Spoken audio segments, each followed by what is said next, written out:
Okay, guys. Across the country from Georgia, we are back to California. And I deleted the other stream because it was only half an hour and there was a lot of tech issues. So we're going to start over. Nobody's here. I don't know. Are people not interested in the closing arguments of this? I'm going to finish it. Because I've invested 5 months in this. So even if it's just me and Judy, I don't care. I'm finishing this thing.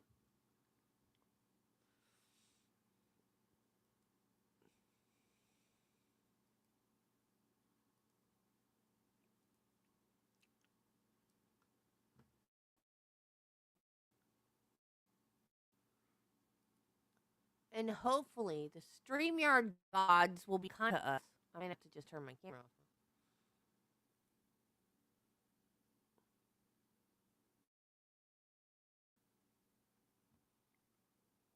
I'm going to do that. I'm going to turn my camera off.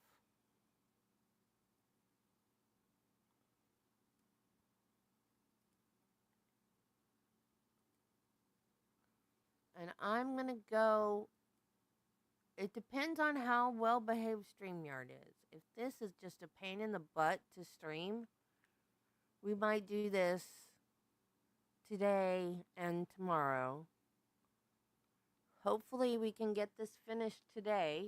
If we can get it done today, then I'll do the members only live stream tomorrow.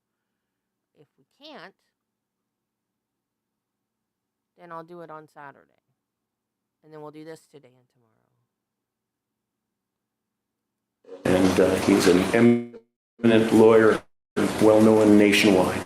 And we're pleased to have him on board, and I wanted to make the introduction to you. Good morning.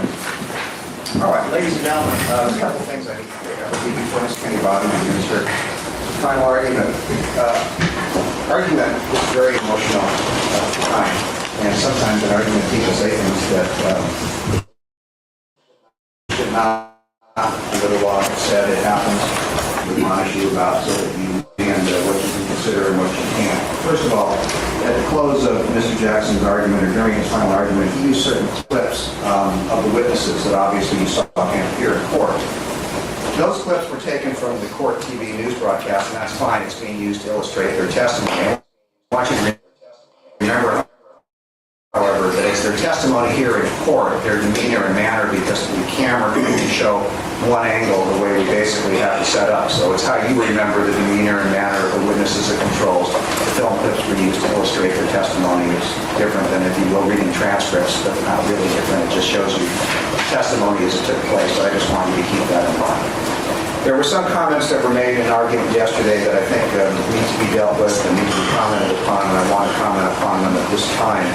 At one point in argument yesterday, Mr. Jackson was talking about the physician-patient privilege, talking about the only way you basically get around it when was murdered. Well, first of all, you're here to make the determination whether a murder took place. That's something that's your job. Secondly, the physician-patient privilege does not apply in criminal courts. It's not applicable. So you don't need to have anyone. So there was discussion concerning which was commented upon. Another was the witness, Ms. Laughlin, waving, if you will, at people who were in the audience. Those are not matters of record. You are free to look at a witness's manner and demeanor. That's something that you would be instructed on to consider. But things that are not part of your record formally are things that you are not to consider otherwise. Those instances I did not happen to see. They're not part of the record. They're not to be considered by you. Okay, during your view of the scene, it wasn't brought to my attention, so there were no comments. And I don't frankly know if all the jurors saw it. And therefore, I don't want a juror saying, well, I saw it. No, I didn't see it. The bottom line is it's not part of the record. So you're to disregard those two incidents as far as being the fact proven. And certainly Ms. Laughlin's demeanor and manner while testifying is something that you can't consider. In addition, there was a statement made yesterday that two statements that I want to talk about. There was a suggestion that keep forgetting that. I'm not used to it. There was a discussion yesterday that, or it was argued yesterday, that the defense counsel had gotten together, or intimated that defense counsel had gotten together with Ms. Laughlin concerning her testimony about Ms. Clarkson's purse. There is no evidence whatsoever that defense counsel and any witness got together concerning testimony. That's not a fact that's before you. You may not consider it. Whether witnesses and certain things that were argued, that's fine, but there's no showing whatsoever that defense counsel asked a witness to testify untruthfully in any way, or any counsel asked a witness to testify. There was about Ms. Clarkson's character being assassinated or her being murdered again. I determine whether evidence is relevant and admissible. Once I make that determination, it is fair for defense counsel to present it. They're doing nothing improper. That's their job, to present evidence that they believe is relevant and admissible. But once I make that determination that they believe is important to their case, you're the ones that decide what weight to give it. Counsel give much weight to give us a point, but it's not improper for defense counsel to argue certain things that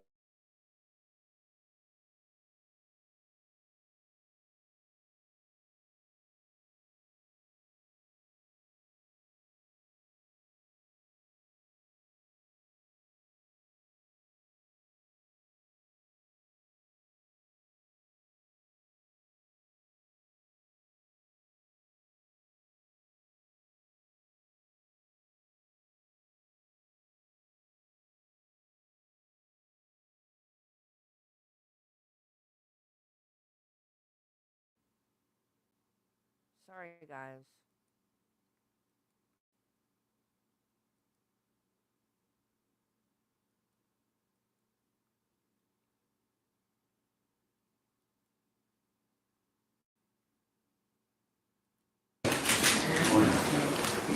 The government, in their opening statement, clearly said to you that Phil Spector intentionally picked up a gun, put it in Lana Clarkson's mouth, and pulled the trigger. Finally, after 4 years of investigation, 5 months of trial, and approximately 70 witnesses, we now have a variety of the government's speculations as to how this could have happened. Some of them, you heard yesterday, include the gun fell into her mouth. It even the point where the big gust of wind or an earthquake could have gun go off. It must have been Santa. He was standing to the river. He was standing in front of her. He was standing all over the place. They never told you exactly how this could have happened. Ladies and gentlemen, you were listening carefully, and in awe of the summation of the government's entire case and evidence, these are the multitude and the only explanations they've offered you to try to explain away the physical evidence, the scientific evidence in this case. Seek the truth. For all of their talk about a checkbook defense, it is the government who has a combined budget of billions of dollars. They had every forensic tool available to them as to who fired the gun that night. Every forensic tool, every scientist, a crime lab, thousands of investigators. Instead of the simple core question of who fired the gun, seeking the truth, the government has again given you stories instead of science. They've given you personality instead of proficiency. They've given you speculation rather than certainty. They've given you emotion rather than evidence. They've given you fiction instead of facts, and deceptions rather than details. We ask you to hold the government to the highest standard of scrutiny that they themselves should have applied in this case. Seek the truth. We want you, every single one of you to become the investigators. We want you to see what you see, not what we see, not what they say, but what you see, where they have stopped. You, not them, not me, you to seek the truth. We want you to dig in where they have only scraped the surface. Not me, not them, you to seek the truth. And we want you, every single last one of you, to correct the facts where they have corrupted them. You, every single one of you, has to seek the truth. This is what this is about. And you have spent months of your lives listening to what the government determined in the first 15 minutes of this shooting was a murder. You have spent thousands of more minutes in conducting your investigation and will spend thousands of more minutes in that jury room. And that is because you will be seeking the truth. Not me, not them, you. Ladies and gentlemen, Honorable Judge Fidler is going to tell you, and the government knows, that they have the burden of proof in this case. They've had it from day one, and they will always have it. That means they must prove their case beyond a reasonable doubt. Isn't it interesting? While the government has the burden of proof, accusations and demonizations, rather than showing you what evidence they have that proves their case beyond a reasonable doubt. You have to seek the truth. In doing so, the government has tried to reverse the rule of law by switching the burden of proof to us. For us to prove to you that Phil Spector is not guilty beyond a reasonable doubt, rather than for them to prove to you, each and every one of you, seeking the truth, why he is guilty beyond a reasonable doubt. They have essentially accused the experts, and in fact anyone who took the stand for the defense, of lying, selling their souls, compromising their character and reputation for someone, Phil Spector, who they barely knew. This is my only chance to talk to each and every one of you before you go in to seek the truth. This is my only chance to talk to you before you deliberate, because even after I sit down, Mr. Dixon or Mr. Jackson will get up. And I intend, and I know it's been a long trial, and I know when you're probably looking at this, you're probably having terror in your hearts and your eyes. But I think it's important, if you're going to seek the truth, because we're turning our responsibilities over to you, I intend on the behalf of the team that you've heard about, who work so hard on behalf of Philip, just like the government works on behalf on justice, to call this government prosecution, this government, this charge on the carpet of justice for trying to make it a red carpet of justice, for their continued attempts to stain the sacred fibers of that carpet with injustice, because there is what they call a celebrity involved. There is no red carpet of justice. There is only the carpet of justice. You have to seek the truth. There were misdirections. In this case, in true justice, the only question is who put the gun in Lana Clarkson's mouth and who pulled the trigger. Those are the questions, and those are the questions you need to seek. Your only job is to decide whether the government has proven beyond a reasonable doubt that Phil Spector put the gun in her mouth and pulled the trigger. Nothing else, nothing more.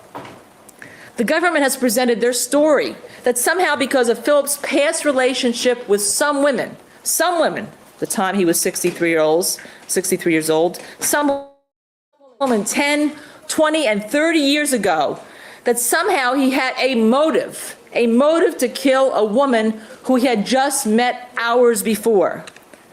But ladies and gentlemen, in the seek for this truth, stories don't trump science, and they certainly don't prove beyond a reasonable doubt that Phil Spector killed Lana Clarkson in the early morning hours of February 3rd, 2003. Instead of attack and instead of accusations, we want you to walk through the evidence, and we want you to see for yourselves and determine what happened that night. You don't need to rely on them. You don't need to rely on me. You only need to rely on you. The white jacket. Ladies and gentlemen, this is the jacket. This is the jacket that the investigators picked up, they say, on the floor of the bedroom and put into evidence. This is what it really looked like. The arrows you saw were kind of a misdirection. They seemed to make spots look bigger and seemed to indicate there was more spatter than there was. But this is the jacket. This is the jacket that Phil Spector was wearing that night. Just take a few more seconds and look at it. I want to now take you through, as you're looking at this jacket, to see what you see and what you don't see. What you don't see. Let's look at some of the pieces of evidence and let's put them up so that you can analyze the importance of the evidence, so that you can see what you see and what you don't see. You can determine whether or not science is telling you the truth. You don't need them. You don't need me. You need the evidence and you.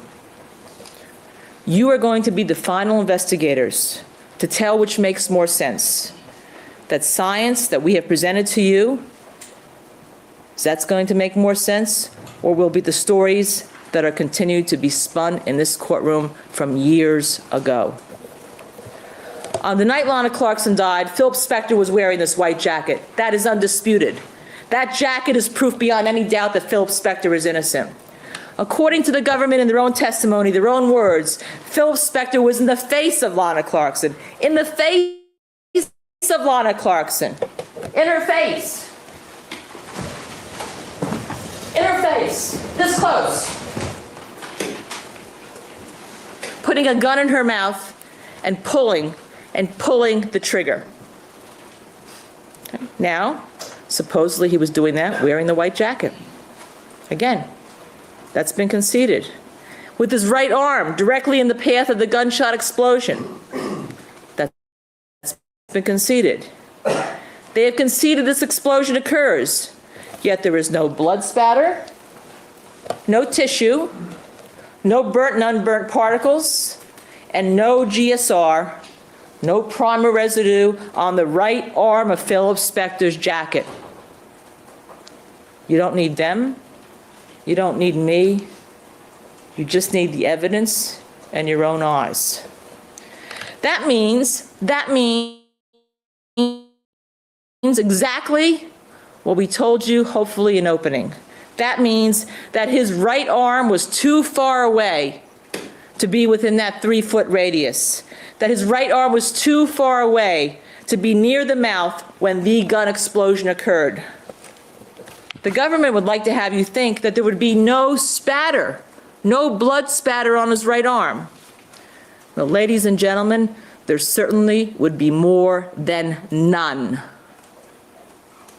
And that's what's on his right arm, where the blood spatter would occur. None. The shirt and cuffs of the shirt, the shirt and cuffs of the jacket are the very pieces of clothing that would have been closest to her mouth. And the nose, and all this would have come out and propelled out of the mouth and nose like a bazooka because of the power of the gases in the intraoral wound. Yet these pieces of clothing, especially in the areas closest to her mouth, were pristine. Most importantly, the right arm of the jacket was pristine.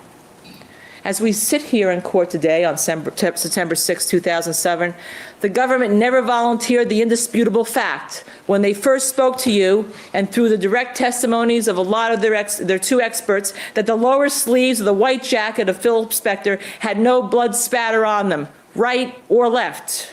Not one word was mentioned to you in the opening statement. Not one word was mentioned to you in the direct by criminalist Harold, who micro-examined this jacket and the clothes for spatter.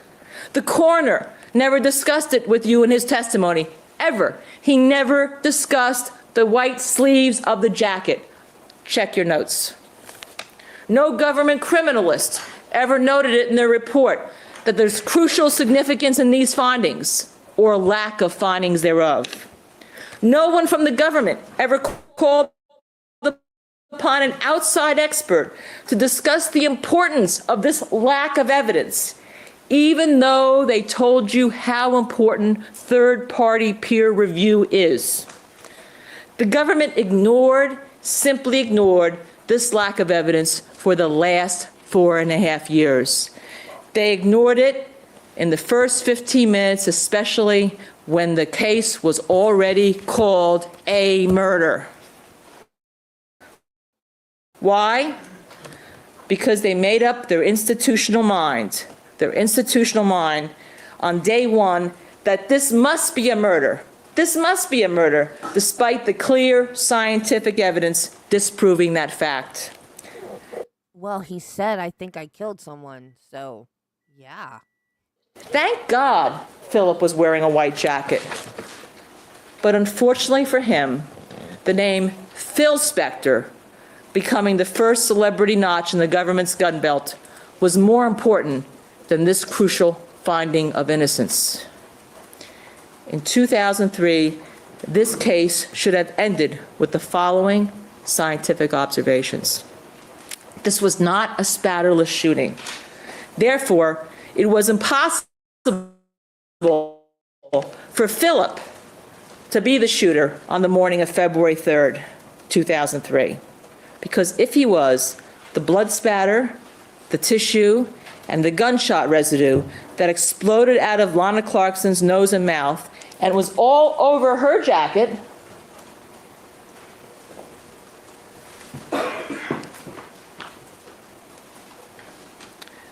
would have been all over his.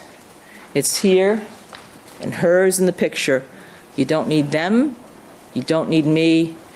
You need to seek the truth. The blood and tissue that was on top of her slip was there. The bottom of her slip. And let me just stop. You know it was on top of her slip because there was a tape lift taken off that Ms. Lintemoot from the coroner's office testified about had blood spatter on it. You saw it was on the bottom of the slip. You saw some of it that was on her hands. The other pictures didn't come out. You saw where it was on her wrist.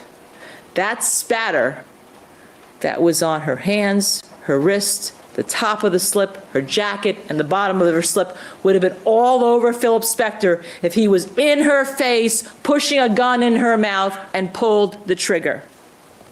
His cuffs of his jacket and his shirt sleeve would have looked like this, or this. This was the exemplar, if you recall, that Mr. Peck told you about, of what the cuffs of a shooter looks like. What the cuffs of a shooter looks like. And on the arm of Philip Spector's white jacket, the stark white jacket, the white jacket which you see in the pictures, his cuffs had none. Now, the reason why you never heard the government criminalists ever mention the white sleeves of the jacket, check your notes, is because those sleeves by themselves prove that Philip was innocent. You're going to find that in this case, what's important in examining the evidence is what's important is what is there, but more importantly, what not is there. Ladies and gentlemen, what isn't there is evidence of guilt. What is there is evidence that proves his innocence. And the lack of evidence makes it impossible that Philip Spector killed Lana Clarkson. The government can never fulfill their burden of proof beyond a reasonable doubt because Philip Spector, the evidence shows, is innocent in 2003, then, and is an innocent in 2007 now. We submit to you that as we review the evidence, you're going to see that the government's case has been filled with misquotations, misrepresentations, mishandling, mistakes, misdirections, and misinformation.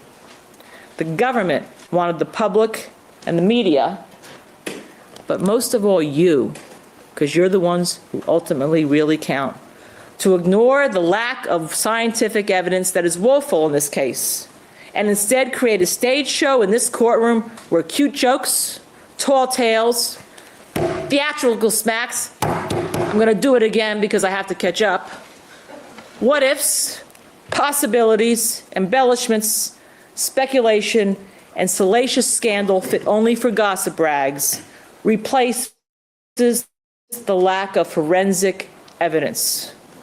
The lack of forensic evidence.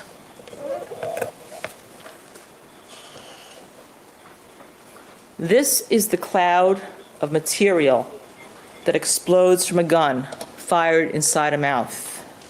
Blood, tissue, and gunshot residue.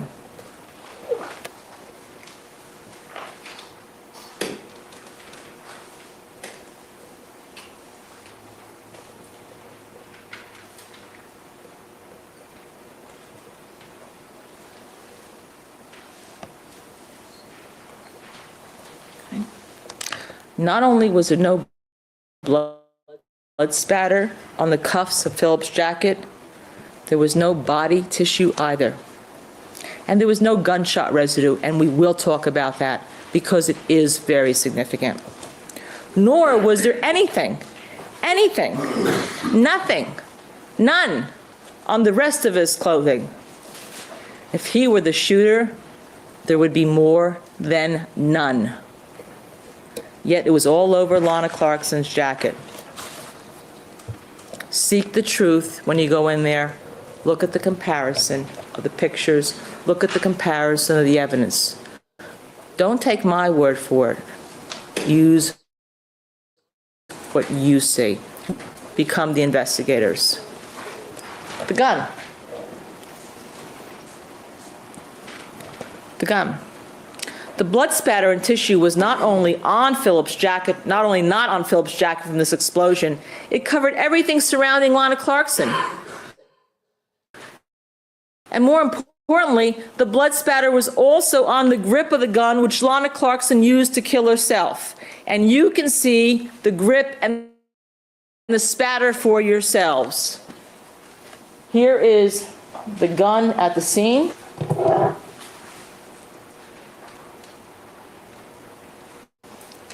It's the gun in the lab, even though a lot of the blood had either been fallen off or removed in the normal process of handling.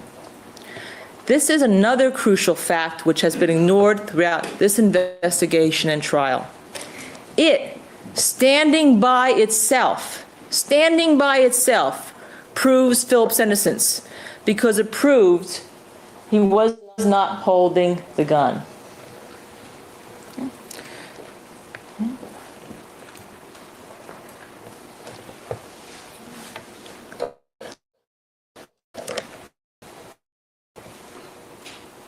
This is in the lab. Now, on the left side of the picture, if we can go back, Jennifer, one more. Okay. On the left side of this picture, you saw here the gun at the scene. This is just when you bring up on your computer, as you know, a portion of it. The right side is at the lab here. Luckily, we can still see some spatter. Go back, please. On the grip here, which is actually missing from the lab picture here. Expert James Pex, told you that blood spatter could not get on the grip of the gun unless it had been exposed at the time that the gunshot occurred. He was. His hand would have been covering the grip, and blood spatter could not have been placed on this grip. It could not have gotten there. Phil Spector is not a ghost. Here's what Mr. Pex told you. Take a moment, read it. Don't take my word for it. Here it is in black and white from the transcript of his testimony in this court.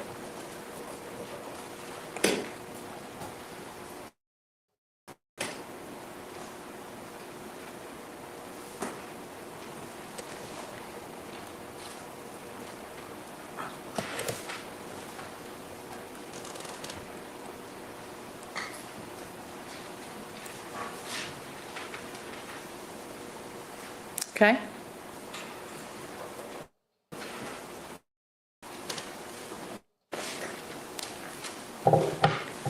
Spatter could not be sinisterly moved and removed, and then, with a magic wand, redeposited on the grip.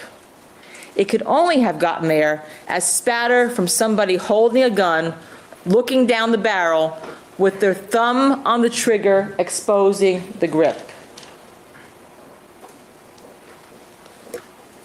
This scientific fact alone should have ended the investigation, especially when you add the lack of spatter, tissue, and gunshot residue on Philip. Nothing on his. Hold up a minute. What the fudge was that picture?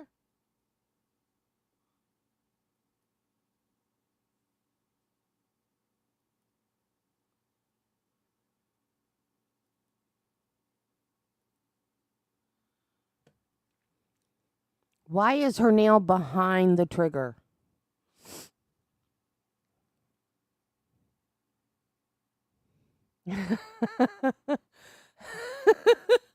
How is it physically possible?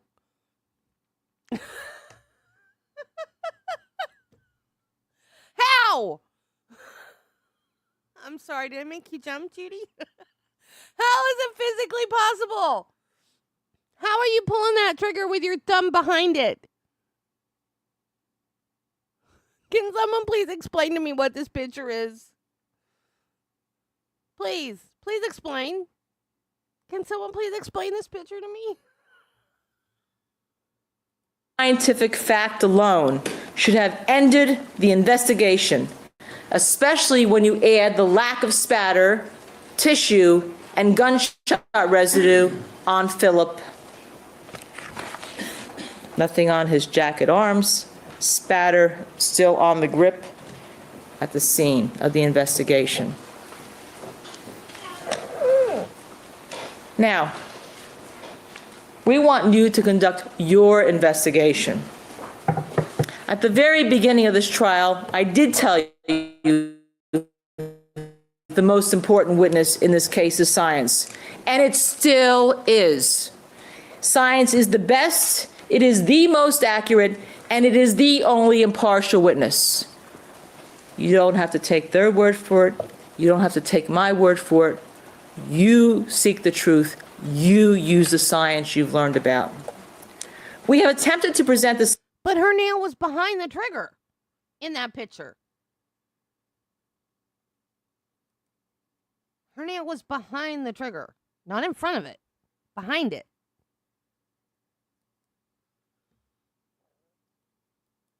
Science to you in a calm and reasonable manner.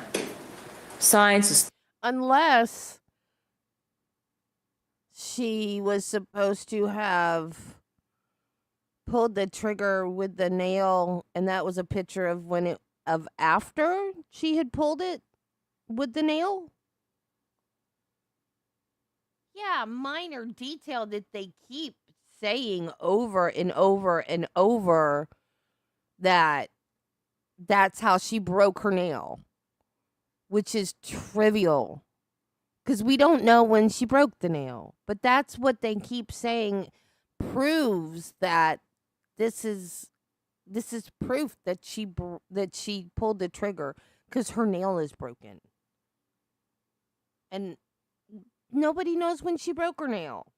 She could have broken it at that House of Blues at work that night. Thoughtful, it is logical, it is rational, and may at times appear boring or tedious, because the science is not meant to entertain the mass media.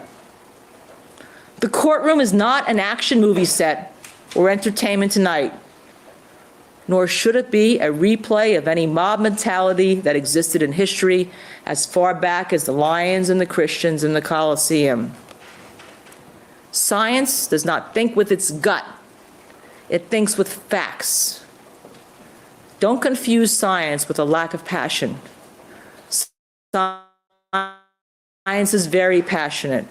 It is very strong, and it's clear, and you will find, I believe, in your investigation, that it supports Phil Spector's innocence. Science is extremely passionate, even though it is extremely rational. Ladies and gentlemen, put yourself, you are part of the Alhambra Police Department and the Los Angeles Sheriff's Department. As one of the rules of an investigation, let's discuss what an objective investigator should be looking at. Well, you get a call at 5 a.m. on February 3rd, 2003, and what are you told? That there's a possible shooting. And you believe, because there's a possible shooting, you have a homicide on your hands. You eventually record that it involves a celebrity. You take Phil Spector into custody, and now you have a death scene which you already believe is a crime scene. What do you see? A woman in a chair, blood on her face. You can't find the entrance wound for a gunshot, but there's a gun at the scene. So what do you collect? Well, because you are an objective law enforcement officer, you know the best evidence to tell the story is the scientific evidence. You're keenly aware, as a trained officer with experience, that sometimes what people hear or sometimes what people see is incorrect, either because they're lying or because they're merely mistaken. You know that forensic science will unearth the truth. So you begin collecting the evidence. When you examine the decedent, it becomes apparent that there is a gunshot wound somewhere around the mouth, but you don't see it. You already believe this is a murder, so naturally you look for signs of struggle. What do you see?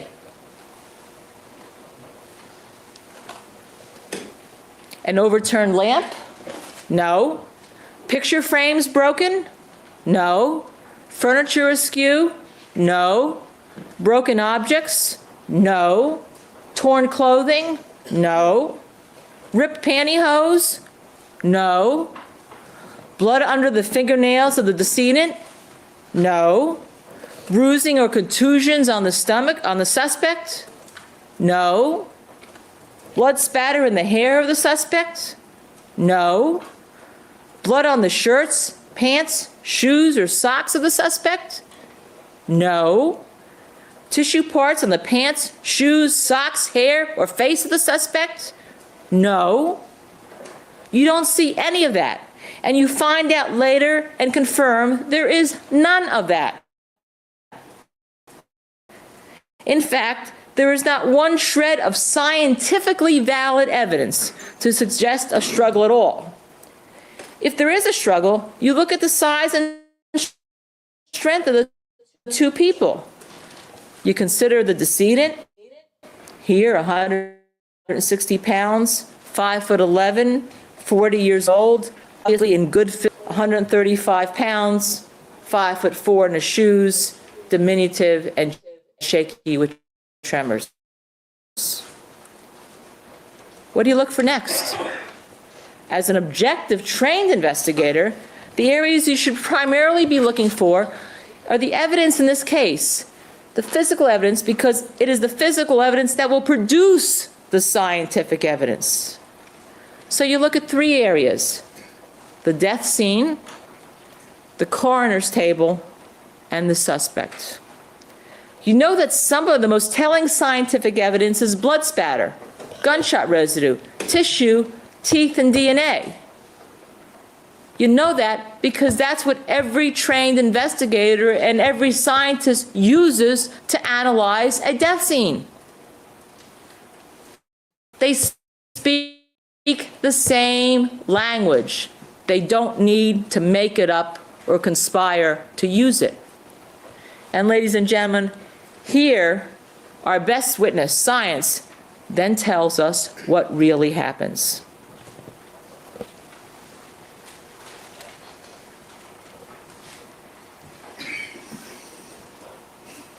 Investigation needs to be unbiased when looking at the science. It needs to be impartial, needs to be objective, needs to be complete, and it needs to be consistent, fair, and it needs to challenge and verify everything you think, you may think, that's said, that's heard, and that's collected.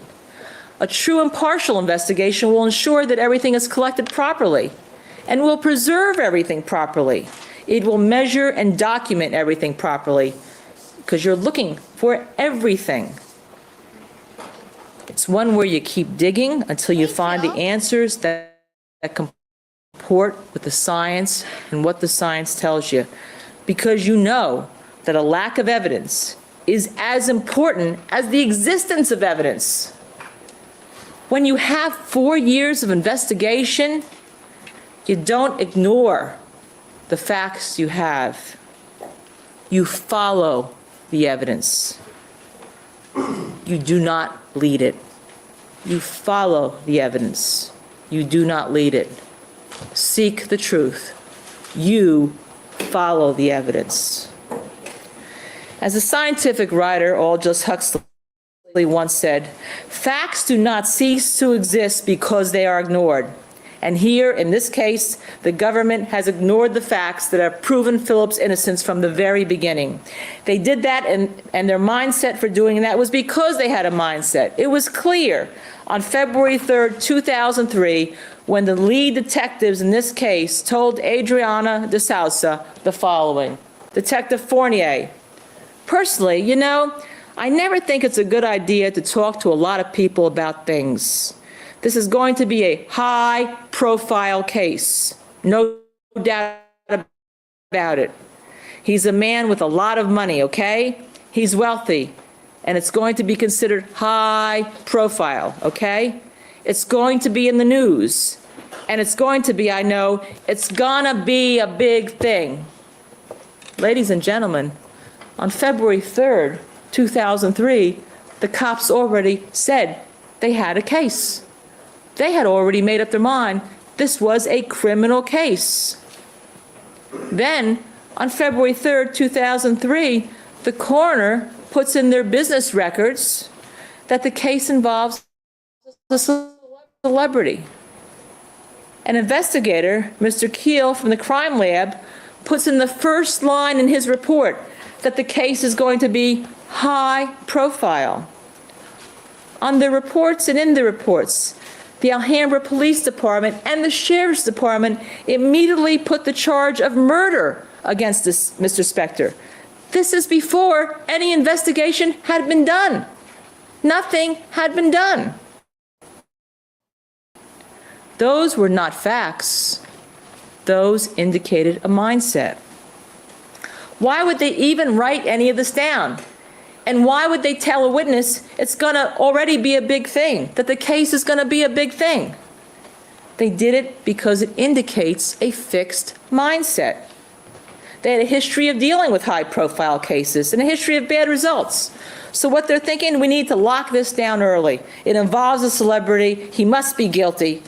Ladies and gentlemen, that is why they focused solely on Phil Spector, who they believe was Phil Spector, not Philip, and never looked elsewhere.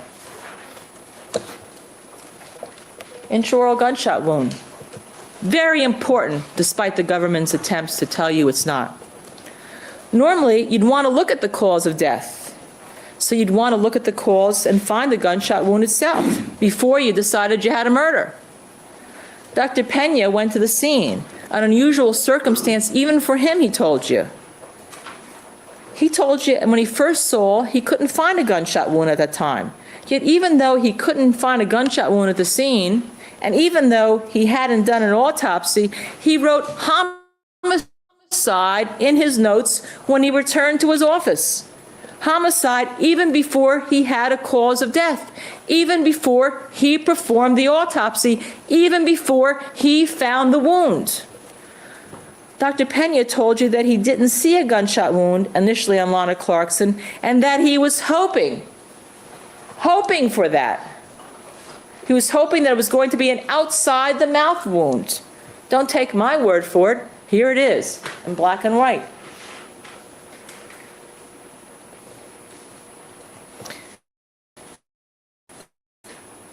He was hoping it was a shot outside the mouth. Why? Because that really would have made things easier for him. That would have been homicide.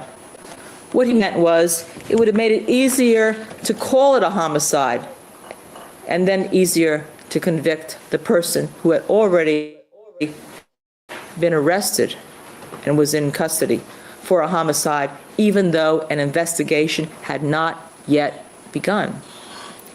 In fact, from a forensic science point of view, ladies and gentlemen, it would have been easier to come to the proper conclusion that the gun was inside the mouth of Lana Clarkson. Because of 99% of the cases you've heard, that means it's a self-inflicted wound. But you don't stop there. And you won't stop there, because you're going to be seeking the truth. So what do you know now? Well, you know and learn what every investigator should know, that if there is a gunshot outside the mouth, and there are teeth broken outside the mouth inward from somebody pushing a gun in the mouth, that means it's a homicide. Pretty much no doubt about it. But when you have that, you also have damage to the underlying roots of the teeth.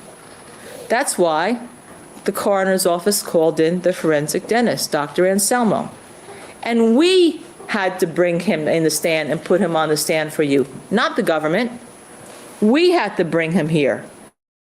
He was the coroner's office forensic dentist, and you recall he lost tooth number 10, or a white item that he thought was tooth number 10, even though it had not yet been examined by the lab to confirm it was. But he told you something very important. He told you there was no underlying damage of the roots of the teeth. There was none, because no one pushed a gun inside Lana Clarkson's mouth on February 3rd, 2003. That is very significant. It is very, very significant. It's significant because it's also significant in light of the pinpoint damage to the gum line around the front of the teeth. If you recall, and excuse me for doing this, it's not camera pretty, there was stippling inside here and inside here of the mouth of Lana Clarkson. The stippling is caused from the gunpowder coming back and the teeth hitting the lips on their way out, the false teeth. And the only way you get that, and that's undisputed, is that the lips were loosely closed around the barrel of the gun. And that was testified to all the forensic pathologists, whose over 100,000 autopsies collectively gave them experience in this area. The lips were loosely closed around the barrel of the gun. Why is that important in your seek for the truth? Well, if you're fighting in a struggle, I said there was a struggle. If you're fighting, you're not going to close your lips around the barrel of a gun. You're not going to do it. Even if somebody is threatening your life, you don't open your mouth, say ah, like in a doctor's office, and swallow the barrel of a gun. And you certainly then don't close your lips around it. Science proves that Lana Clarkson did close her lips around it, and that there was no struggle. That means she put the gun inside her mouth herself. Dr. Pena and Dr. Bodden saw bruises on the tongue. Dr. Pena and Dr. Bodden saw bruises on the tongue. Dr. Bodden, Dr. Spitz, and Dr. Mayo indicated there were bruises all over the mouth. And you'll see them. You don't have to rely on me. You'll have the pictures in there because you two are all going to become mini coroners, mini investigators. That there's symmetrical bruising in the mouth. That's from the gunshots. That's from the power of the gunshot wound. It's blunt force trauma, but it's blunt force trauma from the gases and from the tongue hitting the teeth and from what happens inside that mouth when you have 2,500 pounds of pressure exploding in it. Despite this, the government continues to say there's a struggle. Well, as part of your investigation, you will have established the size, weight, age, and strength differential between Lana Clarkson and Philip Spector. And what else will you see from the testimony? Well, Michael Bay said Lana Clarkson would slap somebody, and she was pretty saucy. In other words, she wasn't like a wimp that's going to sit there and let somebody put a gun in her mouth. So we know now, and you will know, that Lana Clarkson would have an advantage over Philip in terms of size, weight, and age. But we also know, and you also will see, that she is, and you've been told that she's not the type of person who would go quietly and be somebody in a fight. If she would fight, she would have signs of the fight. But we see none of that inside her mouth or outside. What else is important? The angle and trajectory of the gun is also important when you consider whether somebody is shooting someone or whether there is a struggle. This is a straight-on, midline, slightly upward wounds.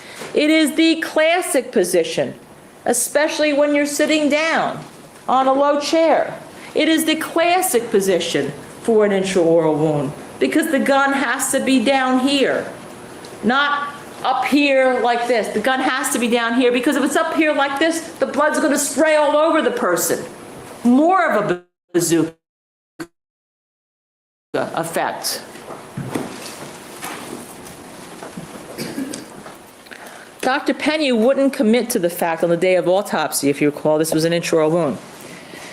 He indicated to those present that he wanted to do more gunshot residue tests. He wanted to even test for bullet wipe on the teeth. Stephen Dow told you that. But it was quite apparent for any experienced forensic pathologist that this was an intraoral wound because you could see the gunshot residue inside her mouth. And you saw pictures of test firings that Mr. Carroll did in this case. You see gunshot residue. You don't see whether there's primer residue, because that you have to test by a special microscope. But you can see it. There it is. And if it's in someone's mouth, you see it inside someone's mouth. Here is the dispersion of the powder residue. You can see that if the gun had been outside her mouth, that dispersion, her face would be covered with burnt particles embedding themselves in her skin like the stippling we saw in her lips. You don't have to be a forensic pathologist to know there was no wound on the outside of her mouth. That would have been a homicide. There was also damage to the right thumb acrylic nail, indicative of a self-inflicted wound where the trigger is pushed by the thumb and comes back on the recoil. Criminalist Herald also had the tape lift, 5x7, on the top of Lana Clarkson's slip that she was using as a dress in the lab. And she's had it there for 4.5 years.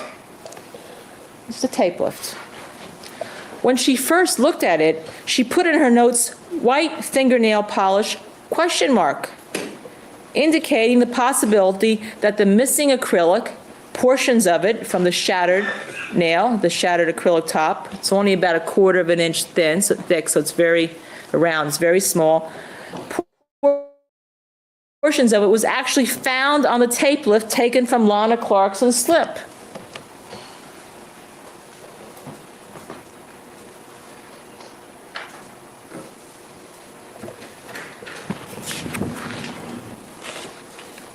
But she never tested it. She never tested it to see if it was exactly what she first thought it was, the shattering portion of an acrylic nail with white fingernail polish from a French manicure that supports an intraoral wound.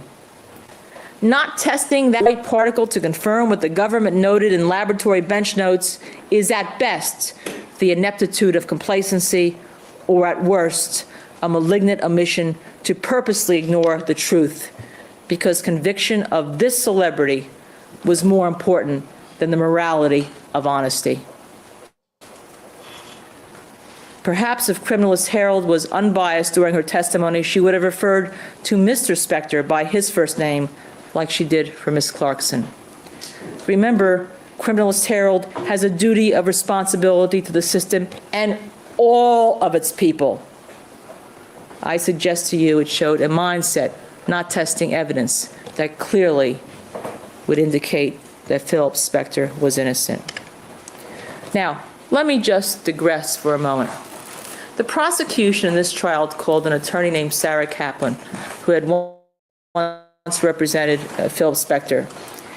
And yesterday, you heard that they alleged that an experienced criminalist named Dr. Henry Lee took that piece of white acrylic, a 1/4-inch nail, or some other piece of white thing, didn't know what it was, that is still unidentified, which the prosecution somehow contends that means that Dr. Henry Lee hid evidence in your seek for the truth. The implication is that this scientist stole something for somebody he didn't know for Phil Spector. What is this? In your search for the truth, is it the government trying to misdirect you? They had the scene for 38 hours prior to Dr. Lee ever coming there, and they released it because they said everything that left behind was not of any evidential value. Okay. Then you saw and heard testimony that there was a lot of stuff. There was a lot of stuff about white stuff at Philip's house, including plaster. Criminalist Keel from the government told you that, well, this is the taser wire. Could we go back one, please, Jennifer? Yeah.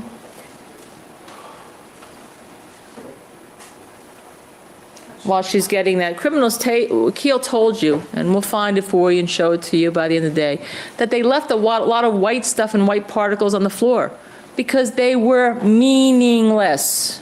Meaningless.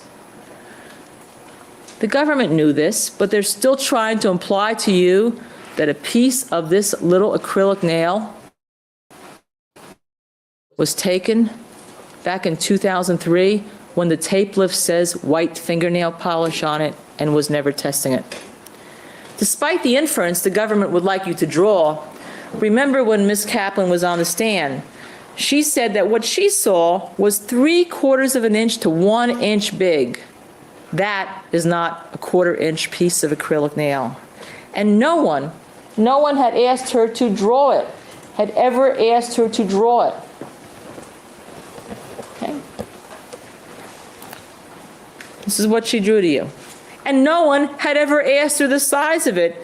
If you recall, before I asked her what size was it and to draw it. 4 years in investigation, 4.5 years of investigation.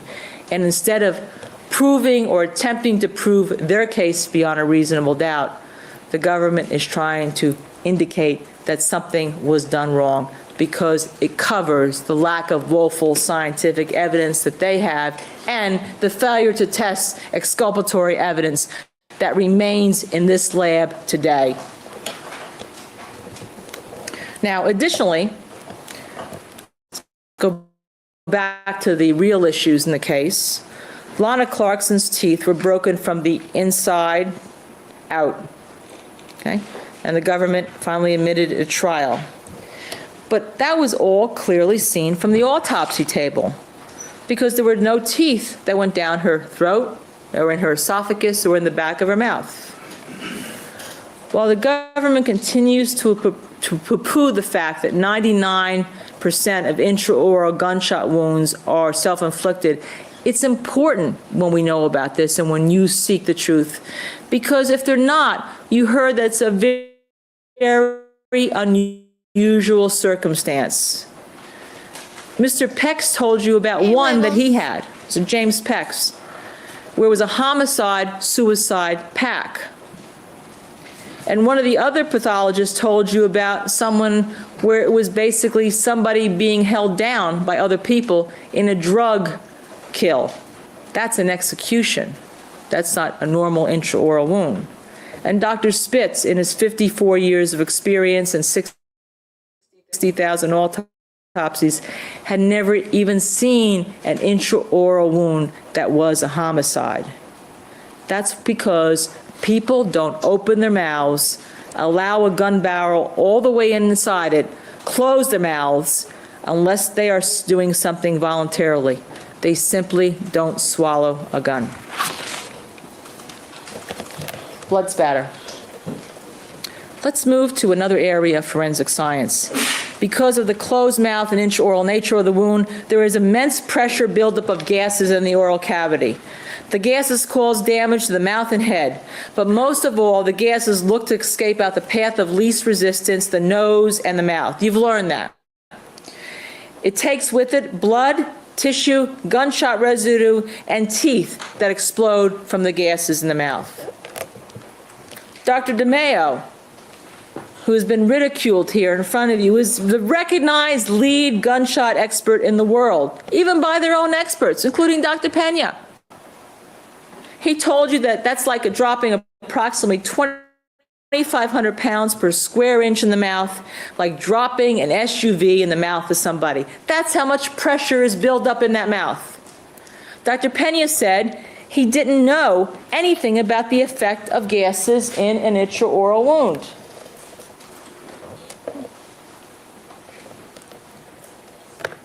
He hadn't had that much experience in them. Criminalist Harold, who the government solely relied on to advise Dr. Pena about this issue, had never had a case involving an intraoral wound. Never. Dr. Pena left the interpretation of the scientific evidence concerning an intraoral gunshot wound to Criminalist Harold, who again never had experience with such wounds. Maybe she never even told Dr. Pena she didn't. But regardless of her inexperience in this area, we can tell you what Criminalist Harold does not do. She does not call any forensic pathologists that are familiar with what the gases do to the blood spatter, gunshot in an intraoral wound. She does not call any of the lead experts in the country on the effects of blood spatter, even though she hadn't taken a course in 1982, and yet she knows where they are, because you heard in December 2006, miraculously just before this trial began, she enrolled in the course of Mr. James and Dr. Kish, who were Mr. Spector's experts. She doesn't call any independent laboratories. She doesn't call anybody certified, such as Mr. Pex by the American Board of Criminalistics. Because remember, ladies and gentlemen, you're seek for the truth, she works for something called the crime lab. She does not work for the innocence lab. Now, I want to discuss with you why Dr. Pena and Harold's lack of experience with the gases in an intraoral gunshot wound is important on the issue of backspatter. The cloud of gunshot residue, tissue, blood, and teeth that gets propelled out of the mouth backwards is very important when you want to determine who a shooter is. In an intraoral gunshot wound, at least an equal amount should land on the shooter and the person being shot, because they're in the same zone of where the gases are. Where did it go in this case? We know that in a midline gunshot wound, there's going to be a cone-like shape of spatter. Sure, some of the edges, it's not going to come out perfectly symmetrical. Sure, some of the edges are going to be round, but that's generally it. We certainly see it on the right-hand side of Lana Clarkson's jacket. Okay? You've seen that before. And we probably would have seen more on the left side, but for the negligence of the coroner's office. They moved the body without taking the clothes off, then subsequently turned to the seat and on their side. This caused her to purge down the left-hand side of her jacket and all, obscuring any of the minute particles of blood spatter that could have been there. We didn't get a chance to look at it. They didn't document it. They didn't even take pictures of it properly because you can't see a lot of the stuff when black on black when you need a microscope. Remember the demonstration Mr. Pex did to you, the little sticky on the floor? You can't see it. Now, it's not Philip's fault, and he cannot suffer because of their ineptitude. The prosecution here wants to shift the burden of proof and say that we, the defense, cannot prove there's spatter on the left side of Lana Clarkson's jacket. They want to shift that burden of proof. To paraphrase Dr. Spitz, not in this the country we live in. The tape lift. We also know that spatter and the other stuff was on top of her slip by this tape lift. This was put here. This was put here and pulled by Criminalist Herald at the scene. There was still what they thought was apparent blood on this tape lift, and they assumed it. They said there's blood spatter. The coroner's office said the tape lift compromised the investigation, you heard from Dr. Pena, because there was blood spatter on this tape lift. But it really didn't if you wanted to look at it, and they never tested it or looked at it. You also heard there was spatter on the bottom of her slip. You also heard at the scene, Criminalist Herald observed spatter on the decedent's hands and wrists. Hands and wrists, not just wrists, ladies and gentlemen. The prosecution tried to insist to you that it was only on the wrists, but that was not what Criminalist Lintemuth told you. Let's look at what she told you in black and white. Don't take their word for it. Don't take my word for it. Here it is. In your report, you say you saw it on her hands too, correct? I say wrist and hands, yes, okay.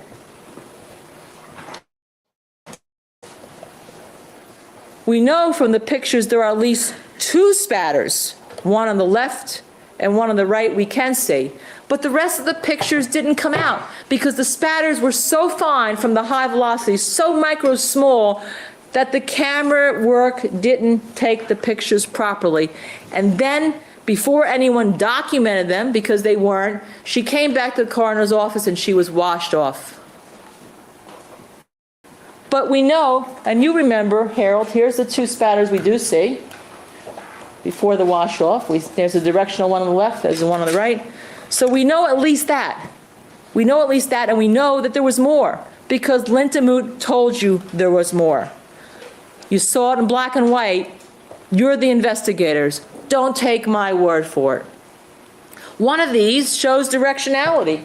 One of these spatters on this shows directionality. Perfectly consistent, exactly consistent with somebody who's holding the gun like this. Directionality. Not like this. Like this. These spatters are exactly where they would be. Exactly where they would be if she were holding the gun. Now, the reason why all this is important, ladies and gentlemen, and please take a look at it, and you do your own investigation, and you draw your own conclusions, but I'm going to suggest something to you. The reason why this is important is because if there's spatter on her wrists, on her hands, on the top of her slip, on the bottom of the slip, there is no void area. What do I mean by that? There is no void area for the shooter's hands, arm, or body. The shooter who the government says was in Lana Clarkson's face pulling the trigger. If there were another shooter, there would have to be a void where his arm and his body intercepted the spatter. And it would show it on the top of the slip that was at the face and where the spatter came out. Imagine my hand up against a white sheet of paper, and I take a spray can and I surround it and I move my hand. That is what we mean by a void area. You go into the jury room, you seek the truth You listen to, listen to, and look at your notes. You look at the pictures and look at the entire picture, not just take parts out of it and parse it. Blood spatter here, blood spatter here, blood spatter here, blood spatter here, blood spatter here. No void area. That means that only Lana Clarkson held the gun. And the reason for this is crucial, because when you shoot yourself, your hands go flaccid, quick, out of the way. Hits some spatter, hits it, out of the way they go. But when you're a shooter, your arm comes right back and stays there to catch the spatter. Let's watch this.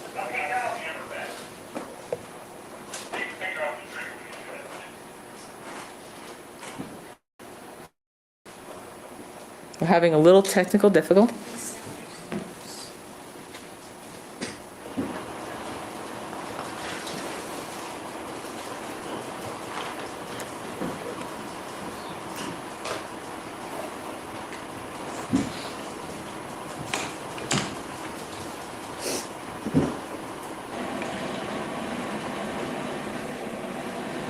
Everyone. Yeah, go.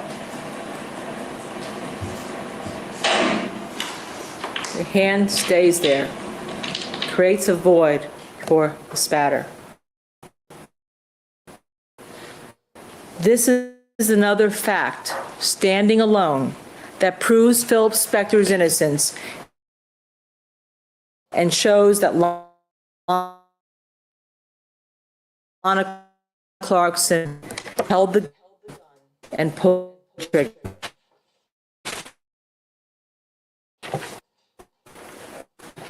Criminals Herald relied only on the fact, in fact, she gave it to the prosecution just before she testified, recall. She obtained her was from an article written by James Pex. If you recall, Mr. Pex came to you, and he was the only person here who testified for you who was certified by the American Board of Criminalistics. It's important because it establishes his credentialing beyond any doubt as one of the finest independent criminal investigators in the United States by an organization who vets, tests, and validates experience, as he indicated to you. Well, Mr. Pex told you that Criminalist Herald's reliance on the 2 feet in an article that he wrote was dead wrong in an intraoral gunshot wound. Dead wrong. He was the author of the article that he relied on and which the prosecution put up there on the screen yesterday in one of their PowerPoint slides. Furthermore, as one of the most experienced experts in backspatter in the United States, he told you that a shooter is going to have tissue and blood on the shooting arm cuff, inside the cuff and on top of the cuff. Exactly what Lana Clarkson had and exactly what Philip Spector didn't have. He told you that Phil Spector's jacket was inconsistent with the jacket of a shooter who put a gun in someone's mouth and pulled the trigger. Remember that the government has to prove to you that Phil Spector pulled the gun in Lana Clarkson's mouth. And if you have any doubt about that, when you get back in that jury room, come out and ask the judge. Phil Spector did not put the gun in her mouth. Phil Spector did not pull the trigger. Mr. James told you the same thing. These are the lead experts in the country. The ones that Dr. Harrell could have picked up the phone and called, just like we picked up the phone and called him in Oregon. And he came down to talk to you. Because his article had been misrepresented and misquoted and misstated and misused and misanalyzed. Mr. Peck's and Mr. James's testimony about blood spatter and the distance it travels, along with the fact that Philip Spector's jacket is not one of a shooter, went unrebutted by any scientists. Unrebutted by any scientists, because they never discussed with you, and it was only one, Dr. Harold, she never discussed with you the jacket arms of Philip Spector. Now remember, you're the objective investigators on the scene. And since you have Phil Spector as a suspect, you would expect blood spatter to be all over his white coat if he were pushing the gun in his mouth. There would be tissue and blood spatter on the shooting arm cuff, on the top and bottom and inside. An explosion from the gases as a result of the explosion from the gases, bazookaing out, coming out of her mouth and nose. But what do you see here, and what did the crime lab prove to you? The DNA showed, this is the only thing they tested, were 5 particulates of spatter. They tested 2 transfer stains, which are meaningless in determining who's the shooter, and we'll discuss that reason why later. 5 spots of tiny, invisible, stark white blood on the jacket. This jacket shows, through the absence of evidence, that there is an absence of proof of guilt and evidence of proof of innocence. By the way, the arrows that you were seeing on the jacket were deceptive in the way because in addition to pointing to what they believe spatters, they pointed transfer stains. Transfer stains are stuff that you get on after you have some blood on your hands and you touch things. So if Phil took off his jacket or went to Miss Clarkson to help her with the rag, he can have the 2 transfer stains, exactly symmetrical, on the bottom of his cup he would by helping somebody. He can have a transfer stain from taking off his coat. Transfer stains do not tell you who a shooter is. They do not tell you that at all, and that's why the scientists don't look at them for that purpose. And there were also stains that turned out to be negative in a KM test. You heard that by now. You know what it is. It's a Kastelmeyer test, a chemical test that's been used worldwide. And it's a chemical test that does not replace eyeballing something. And some of the stains, and there's one on the top right up here, right there, that one stain they tested that was KM negative. And even though they had some positive stains from DNA here and here, they never tested they never did one DNA test for the KM tests. That's not a pattern. They don't know what those stains were. They have the burden of proof. They have the burden of proof, not us. Now, when the government tells you that some of the stains are KM negative, Lynn Harold comes in, Dr. Harold, Criminals Harold, tells you that she has a unique talent to recognize minute particles of dried blood on fabric under a microscope at 63-degree magnification. Despite the abundance of scientific testing methodologies and the experience of everyone else who came in this courtroom, no expert who would testify in this case has ever heard of anyone possessing this unique talent. That's why we have science, that's why we have chemical tests, and that's why we have DNA. And that was in their budget. Even assuming the other particular states on the jacket were spatter, even assuming it, they still are not in the location and the distribution and volume required for Philip to have pulled the trigger. So give them their benefit of the doubt if you want, even though that's not proof beyond a reasonable doubt. They're not there. The pattern, the distribution, and location is not there for somebody who pulled the trigger wearing a white jacket. The government fundamentally misinterpreted Mr. Peck's article, who Dr. Harold, Criminals Harold rely on, and egregiously misrepresented it to you. Mr. Peck was trying to determine in that 1982 article, in a non-intraoral wound, why some of the spatters in his case only traveled so far. Peck postulated about 2 separate laws, Stokes' law and Boyle's law. For 2 months in this trial, the government kept saying these laws supported their theory of the case that blood spatter only went 3 feet. Stokes' law concerns the movement of a small, round object through a viscous liquid, a liquid with some density to it.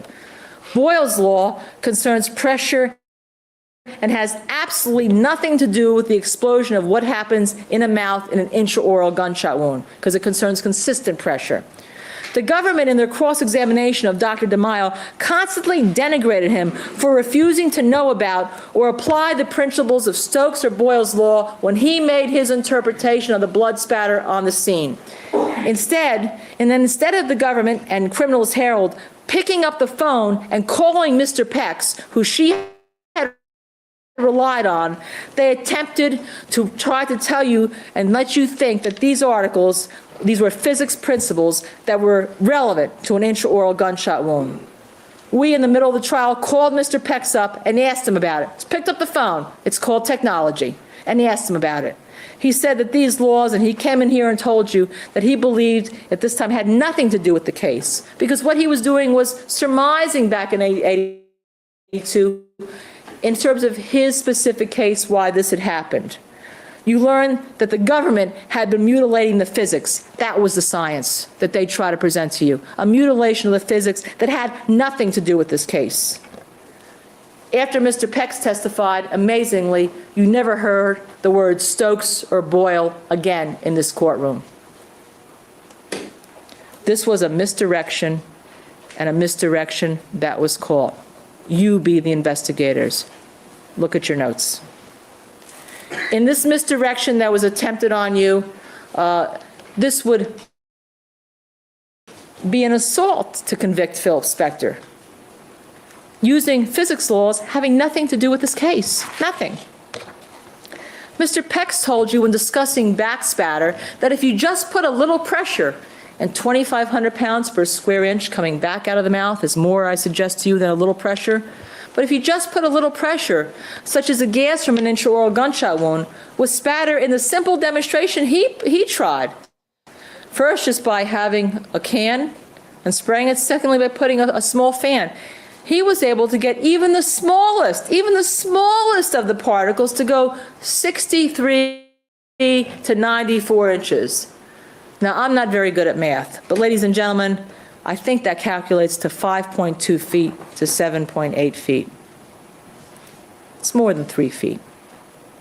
The government was in the courtroom when Stuart James and James Pex testified that blood from backspatter from an intraoral wound can go back as far as 6 feet. The two lead experts, he testified to that. Did you need to hear it a third time, or a fourth time, or a fifth time? Matter of fact, you did. Because all the forensic pathologists, even Dr. Pena, when he was first on the stand, have said they have seen scenes where they've seen spatter cover the room, backspatter cover the room and go further than 3 feet. Experience has told them all that. The government showed you a slide again of distances that backspatter can go through yesterday that having nothing Yes. to do with this case because they didn't involve an intraoral gunshot wound. Mr. James, who wrote the book with Dr. Kish, the two experts in this case who looked at Mr. Spector's jacket, told you that what they said that spatter can go 4 feet or 5 feet, they weren't even talking about intraoral wounds. And they certainly never taught that to Lynn Harold. And the reason why they didn't teach it to her is because it was untrue. So she never learned that in the course she took from them in December.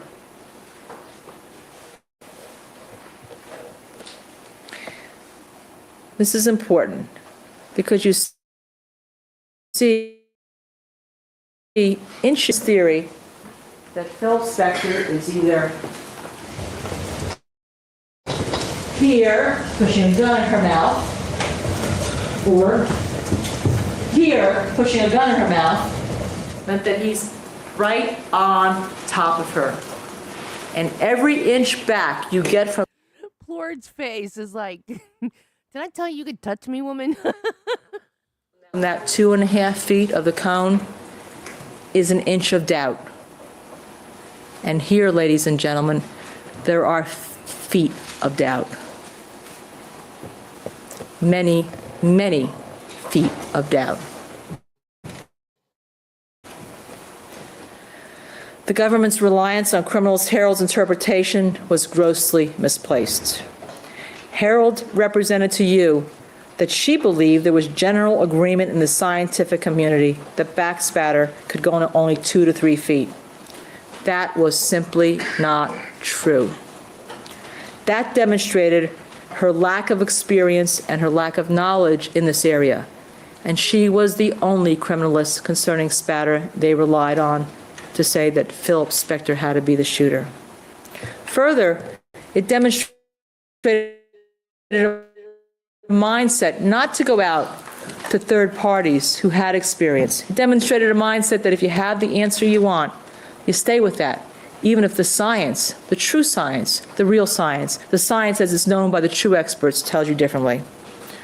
They were looking for everything possible in this case to bring only facts before you to convict Phil Spector.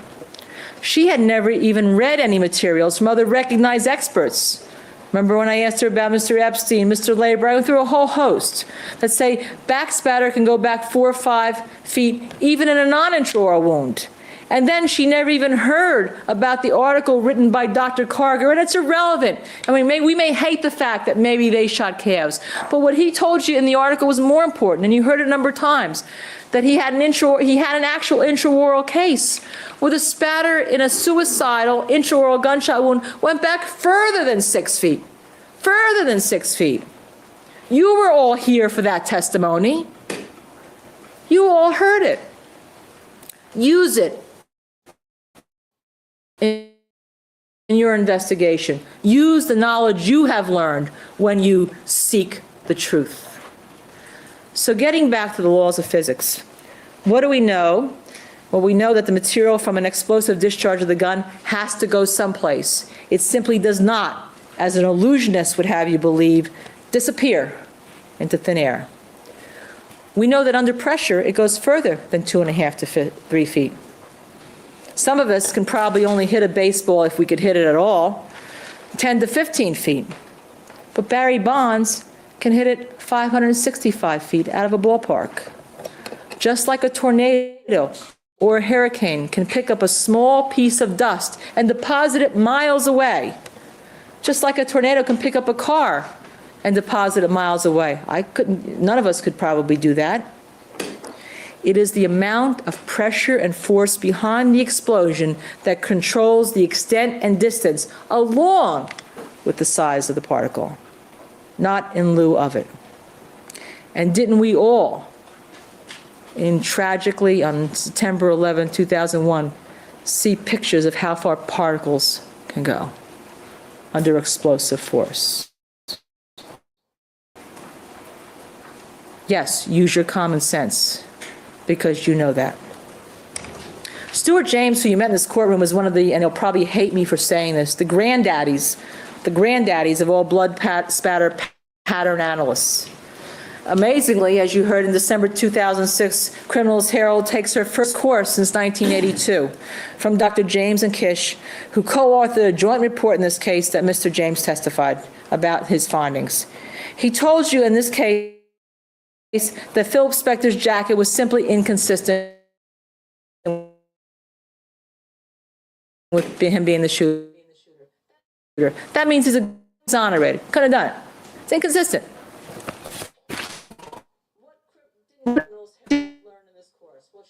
From an intraoral gunshot wound can go 3. What she did learn was that tricep right arm of Philip's white wool jacket. And remember, I pushed her on this, whether it was a blood spatter and blood. Pushed her on it. Yes, it was. And she found, and excuse me, I need somebody because I can't lift them. She found here, spatter on the right tricep back here. Now the spatter didn't turn corners. It didn't go up and around and come up and hit here. It had a hit here, excuse me, because that arm was exposed at the time of the spattering event. That arm was exposed at the time that the gunshot rang out. That is an indisputable fact that Phil Spector was not holding the gun in Lana Clarkson's face at the time the gunshot rang out. That is an indisputable fact that he did not pull the trigger. Ladies and gentlemen, that's why we have science labs, and that's why we have trace evidence, because one piece of evidence can be extremely important. That's why we have science. Yes. All right, ladies and gentlemen, keep in mind the admonition will be in recess till 11 o'clock. Thank you.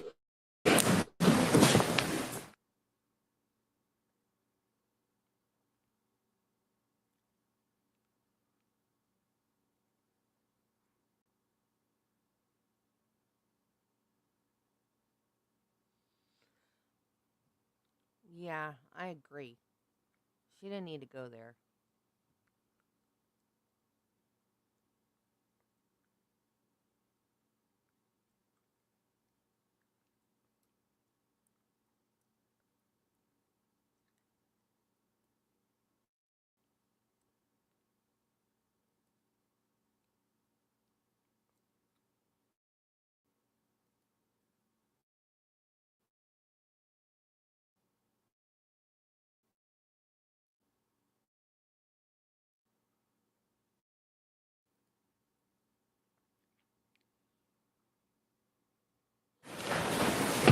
That spatter Harold told you existed is indisputable proof that Philip did not shoot Lana Clarkson, was not holding the gun, and did not have his right arm in her face. And if the prosecution or anyone tries to now tell you that wasn't from the same spattering event, or maybe that wasn't spatter, remember, Dr. Harold insisted it was at the time she testified before you. And this, ladies and gentlemen, is uncontroverted that this was there. Now, you never really heard a focus on that from the government. You remember that the government's position was that Phil Spector's position was that Philip was holding the gun. Spatter shows you it was not possible. And for the moment, I would just like to digress and go back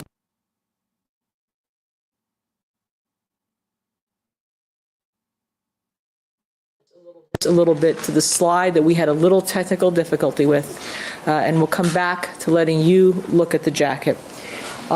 This was Mr. Keel, if you recall, discussing the fact that they left a lot of white objects at the scene and left them there because they were not relevant.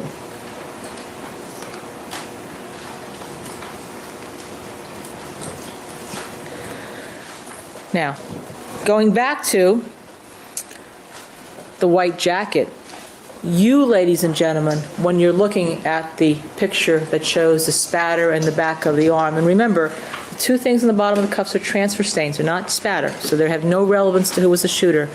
You used that spatter to search for the truth.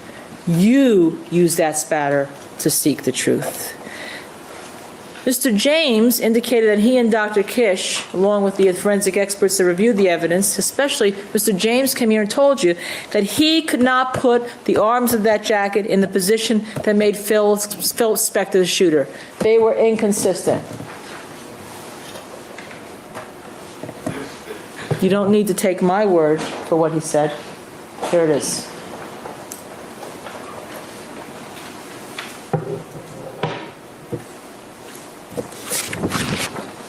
And despite what you've heard from the government, Miss Clarkson's left sleeve, her button area, did have tissue on it, exactly where you would find tissue if she were the shooter. And there was no manipulation to get that done, to look at that. The government made a big deal yesterday with Mr. Jackson, if you recall, twisting his sleeve and tried to imply that Dr. DeMaio had manipulated the jacket in experiments. Ladies and gentlemen, this was done in the sheriff's slab. This was done in the sheriff's slab. There's no twisting. Do you see twisting of that jacket? Buttons. It's not Mr. Jackson's jacket. It's not my jacket. It's this jacket. It's this jacket and the location of where the buttons are that are important. You didn't see the other picture, which shows you that someone holding a gun in her mouth would have the buttons clearly exposed to high velocity spatter. You didn't see that picture. You look. Don't take his word for it. Don't take my word for it. You search for the truth. They tried to imply that the tissue, which was alone on the buttons, and the blood spatter, which was over the left of the buttons, were due to a purge that happened in the coroner's office when they flipped Miss Clarkson around without protecting the evidence.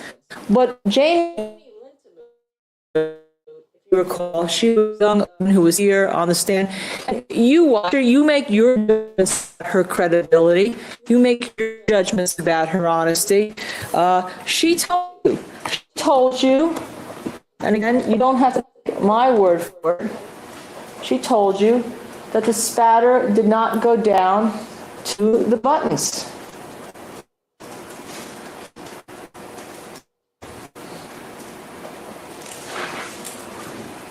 It was not below that area. And here's this purge. Here's the jacket. Since we only have a few minute localized particles from which the explosive discharge in an intraoral gunshot wound on Phil Spector's jacket, they've gotten that way. Well, Mr. Pex testified that one way the spatter can occur is from liquid dripping and bouncing, and either dripping into another pool of blood and bouncing off something and causing what's called satellite spatter. That can be one of the explanations for some of the larger stains that were diagrammed by Mr. Renteria as being 2 by 2 millimeters or 1 by 1 millimeter on the top of Mr. Spector's jacket. He told you that. Okay? Go back to that for a second. And everyone agrees that he was at Ms. Clarkson's side at some point. They say to wipe her off. We say to help her with the cloth. Okay? But as Philip leans down, it's easy to get a few of those minute spatters. Mr. James told you that some of the spatters on his jacket were for the gunshot, and some were either satellite or expiration spatters because of the size. We also know, despite what the government wants to tell you, that Lana Clarkson breathed as Philip came toward her. Either he was moving toward her as she was firing the gun or trying to help her after he was shot. So there are 3 ways that minute amount of spatter could have got on Mr. Spector's jacket. 3 ways. When he threw his hands up when she shot herself, from the aspiration of blood during agonal breaths, or from the satellite spatter when the blood came down the chair and satellite spattered off as he leaned over with her to help her with the diaper. As Stuart James said, Mr. Spector's jacket did not have the fine misting on it that you would need to see if he were the shooter. Just because somebody has spatter on them doesn't make them the shooter. You need to have that fine misting on the cuff, and he didn't have it. And by using the words mist-like that criminalist Harold selected, she had made a determination in her notes even before she looked at them and determined what they could be from. You search for the truth, because that would be misleading to say that because someone said spatter was mist-like, that it all came from a gun wound. Anything that proved Philip was innocent was ignored. The facts were being cherry-picked by criminalist Harold. The facts were being cherry-picked because there is a list that's filled with possibilities, incomplete hypotheticals, maybes, could-bes. I could only hope, because it did not support the conclusion made within the first 15 minutes of the shooting that Phil Spector was a murderer. The teeth. And what other physical evidence do we have to look at? Let's look at the teeth. The government has claimed that there was a struggle between Lana Clarkson and Phil Spector. To recall what I said earlier, every investigator knows in a struggle you're going to see some. Under one theory of this case, if he breaks her teeth by forcing the gun in her mouth, those teeth would be found inside her oral cavity. This is a most likely murder scenario, but it didn't happen here. In testing on February 4, 2003, the government's ballistic expert found a number of times. Yeah, he was home and he took a Viagra. I don't think he had his jacket on. I really don't. Times in the whole way of Philip Spector to see if it could be heard outside. All of those firings presumed that the gun was on the outside of Lana Clarkson's mouth. Remember, Mr. Carroll told you that he was centered in the middle of the foyer toward the door. He was not firing the gun with the location of the chair. Everyone believed that the gunshot outside the mouth from a struggle, not an intraoral gunshot wound. And in fact, not only for that testing, but because Mr. Stephen Dow, the government's criminalist, was asked after the autopsy to look for bullet wipe. Bullet wipe is what happens when you're shot through the teeth. Now, if they were so certain this was an intraoral gunshot wound, there'd be no need to look for bullet wipe. They were trying to make it an outside the mouth wound because that would have been easy, like Dr. Pena had hoped for. These issues by themselves tell you the mindset, because the government was still trying to make this an outside the mouth shot. And that was still going on in July of 2003 when Mr. Carroll was doing more tests. They asked him, he was the expert, they asked him what could cause the damage inside their mouth with the gun going off. And what was the scenario he had to discuss? Well, could we have damage inside her mouth? Remember, he drew this with the gun outside her mouth. Could we have that damage? They were still trying to get there because that's the easy case. That's the easy case. And they knew they had a problem with this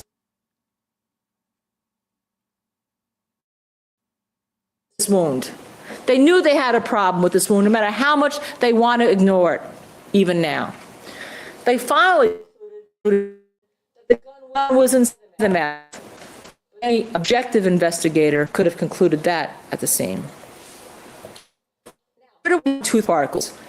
Well, there were no fine tooth particles found on Phil Spector's clothes. They searched for that. Well, here, not only the caps, crowns, some people call them different things, are broken out, but several of them are directly across the hallway. Some stop by the stairwell, and others land on the third and seventh step down from the upper landing. You were here at the house. Unfortunately, I wasn't, so I'm not going to presume to tell you what you saw. You'll let what you saw be important. But you saw the angle of the chair, and you saw where these particles ended up. You saw the angle of the chair, and you saw where these particles ended up. Item number 10, that was the one that everyone thought may be a tooth particle, small tooth particle, which was lost by Dr. Anselmo for about a year. No one would admit to it. Someone finally did. But that's almost, what does this tell us? It tells us there was enough explosive force in the gun barrel to propel these teeth all the way across the room, here, here, here, and up the stairs. And that is an undisputed fact in this case.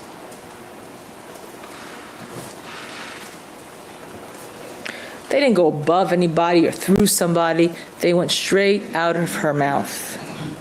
Again, those are the same forces that strongly propel the gases, the blood, and the tissue, and the gunshot residue.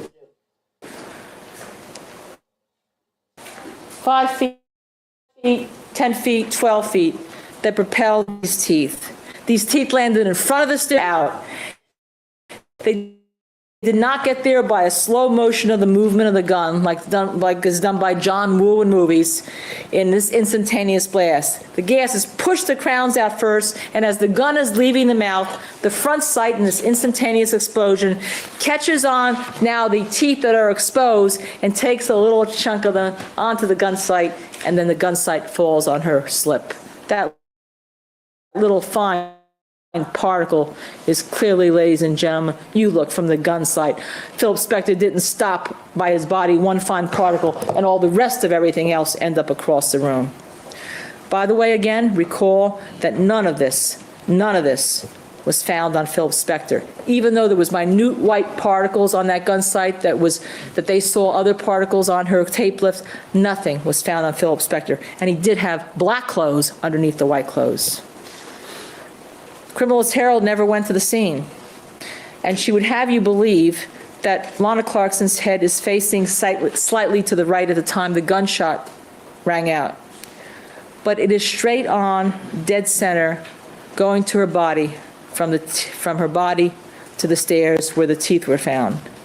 And again, you were all at the scene, which unfortunately needed to remain unchanged for all these years so that you could see how it was, take you back in time to 2003.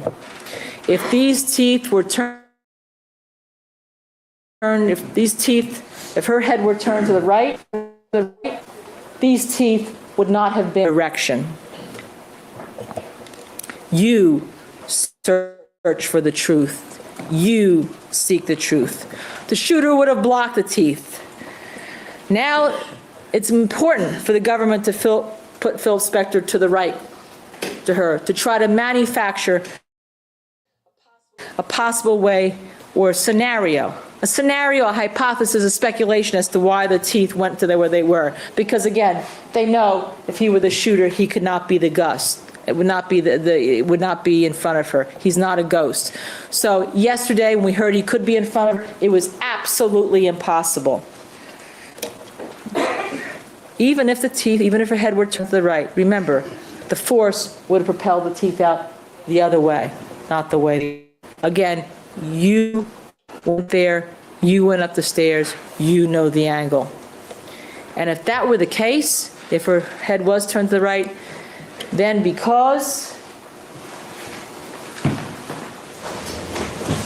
he'd be right up there with her, and her head be turned to the right, he'd have blood spatter, gun, tissue, and everything all over his shirt, all over him, in a very fine, dense proportion and distribution. And he did not. Let's discuss a little bit more about Criminalist Harold's head position before we go further with the teeth. She attempted to try to convince you that Lana Clarkson's head was slightly to the right.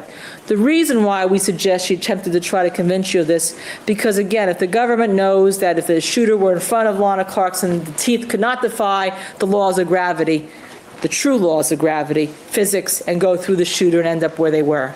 So she suggests to you that the spatter on the slip showed a directionality, the slip that Lana Clarkson was wearing. She suggests that to you to support these conclusions. But we know several things from her teacher, Stuart James, from her teacher. We know that you can't fix the position of somebody's head based on a two-dimensional determination like she attempted to fix it. And she was taught that in 2006. It was inappropriate reconstruction, not one that a true blood-stained pattern analyst would engage in. We also know from Stuart James that directionalities on fabric can't be done because the fabric absorbs. So when you saw those arrows there on different directions, you can't tell because it goes by the nature of the fabric. And also because some of the slip was crumpled, which indicated to him that some of the spatter could have been after she was shot. Clearly, while she was slumping in the chair. Some of the fabric changes directionality, according to Stuart James, when it's on fabric.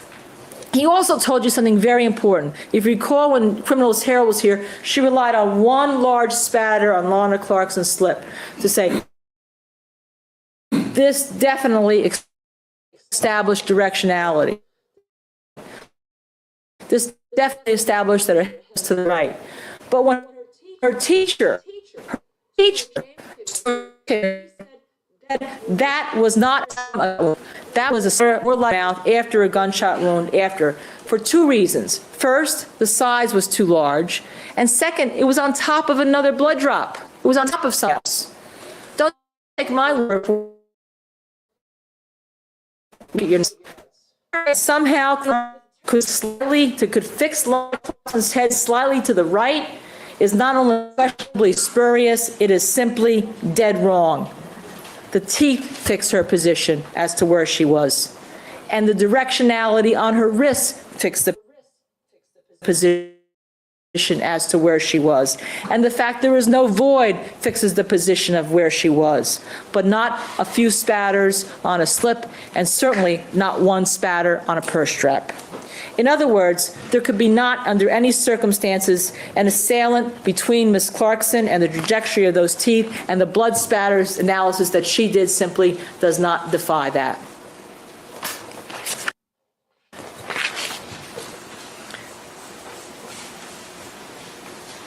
Move your chair.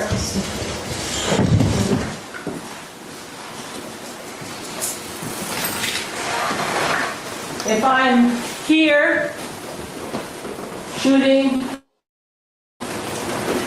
in a mouth, I'm all exposed. I'm all exposed. If I'm here, I don't know if you can see. Can you see? No? Move this way. Turn this way. Okay, can you see now from here? If I'm here shooting in a mouth, first of all, I'm all exposed and the teeth go through me. If I'm here shooting in a mouth, not just this, I'm all exposed, the teeth go through me. If I'm trying to contort, I'm still going to have spatter all over my arm. And the teeth are going to go this way. They're not going that way. Those are the only two scenarios that were given to you. But when you look at all the evidence, none of those scenarios work. It's kind of like the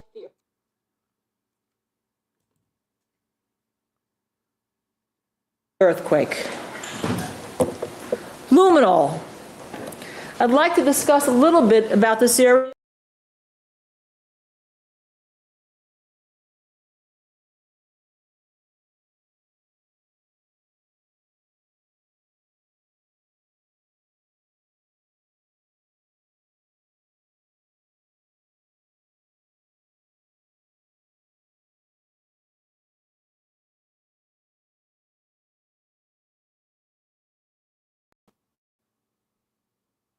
That was unexpected.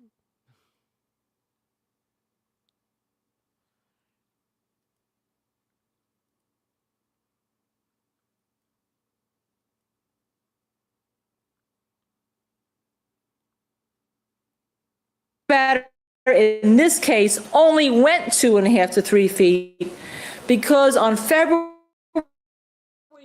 4th, not 48 hours after the scene, but under 48 hours, 30 some hours, 30 hours, they sprayed Mr.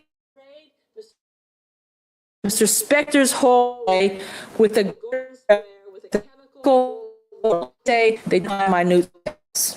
Well, first of all, you're in the lead execution area, and it was muted by procedure, not proper procedure, in order to make a determination of how far blood spatter goes. Okay, StreamYard. You can't do it, and you shouldn't do it, and if you're trained, you wouldn't do it. And if you were a trained blood-stain pattern analyst like criminals, you wouldn't rely on anything in regard to it. Mr. Pax, again, one who came in here who was considered the lead, who was relied on by Ms. Harold, she thought, the lead expert in the country on luminol and blood spatter. With him, because if they had, he would have told you, them, as he has told you, that it's not a proper investigative tool to determine how far blood spatter travels. Not. N-O. No. So it's improper for them to rely on the luminol test in this case. Why? Why? First of all, if you have a scene that's been trampled on, the spatter is so small and that it gets trampled into either the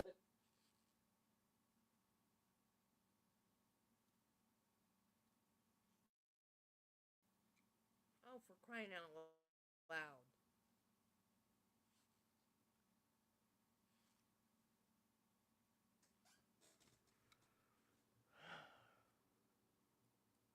or it gets taken out on the bottom of shoes of investigators and or pushed into the fibers of the carpet on the way in. And if you're going to do that, you put either a platform on or you put booties on so that you protect the scene, and then you take the booties so that you can then collect them and see if there's any spatter that's come out. That's called trace evidence. That's why we have crime labs, because they rely on trace evidence. That's the procedure. This is exactly what was not done here. No one in that picture was wearing booties. Everyone is walking on it. Remember, you're going to have the log in there about how many entries there were made into this location. Over 100 entries by 60, 70 different people. No one protected because no one was looking for spatter. no riser on that floor. It's an outrage to try to convey to you that investigators only wear protective clothing to protect themselves. They wear protective clothing because they're protecting not only themselves, but they're protecting the scene. Even the CSI shows get that much right. They had so many people tramping in and out. We have no idea what kind of spatter would have been taken out or pushed into the fibers of that carpet. We have no idea because the improper use of luminol was used to rely on making that distance determination. Luminol, Mr. Peck's told you, you dilute the particles, names also, and not show up. Dilute them, don't show up. Third, you should never use luminol for spatter until at least 48 hours after the event,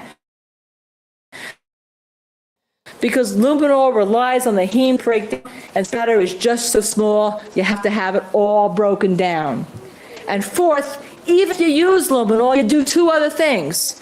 First, you get down on your knees, you get down on your hands and your knees with a magnifying loupe at the time it's sprayed to try to look. That's the proper procedure. Or you do what should be done, and what Ms. Peck tells you to be done. You cut the carpet out, you cut the evidence out, you take it back to the lab, you look at it under a microscope, and you do the proper procedures. It wasn't too much to take that carpet out. That's not too much. That's not undoable, unheard of. That's not unfeasible. It simply was not done. Because luminol, ladies and gentlemen, was not the proper procedure, and the proper procedure wasn't used. So you cannot rely when you go in there to say, well, there was nothing on the carpet, because you don't know, because luminol wasn't used. You, ladies and gentlemen, you search for the truth, and you seek that, and you listen to Mr. Peck James, who again went unrebutted. And interestingly enough,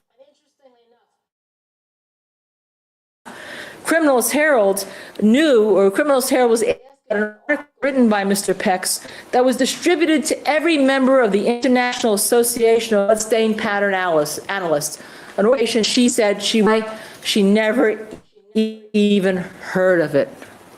She never heard of the article. Why? She never even read it. In any event, she didn't know that she shouldn't be relying on that fact as a determination how blood spatter could go in a particular case, especially in this particular case. Well, you can't read something you never heard of. If you don't know it exists, how are you going to read it? When it is so important. Common sense tells you that luminol is for big stains, drag marks. And remember, the government thought Lana Clarkson was shot elsewhere. They were looking for drag marks. Now, what's more egregious about this, ladies and gentlemen, with relying on this, is that Harold's assessment that blood spatter went only 2 or 3 feet is from the luminol test. But as you recall, what's even more egregious, you recall that the government relied on the fact that Mr. Renteria was a trained criminalist, and he wouldn't do an improper procedure for blood spatter collection, even though he's not a blood spatter expert. If you recall, Mr. Jackson questioned Mr. Peck relentlessly. The first time, I wasn't this question, but I can just with you the first time he was questioned. I was questioned about whether or not Mr. Renteria was a trained criminalist, done a lot of crime scenes, okay? And you recall that he also discussed with Mr. Peck the fact that the laboratory was an ASCLD certified laboratory. ASCLD certified laboratory, giving credibility to the fact that one of their criminalists then would not have done anything improper with the collection of luminol, or misstated the proper procedure, or relied on an improper procedure. And the reason why is ASCLD is an organization which accredits people. It's a third-party peer review, and it says what you do, ladies and gentlemen, is valid. And what you do, your procedures are valid, you're all talking the same language, because again, science talks the same language. And they relied on that to suggest to you that because this was an ASCLD certified lab, in the lab, that when Mr. Renteria went to that scene, he used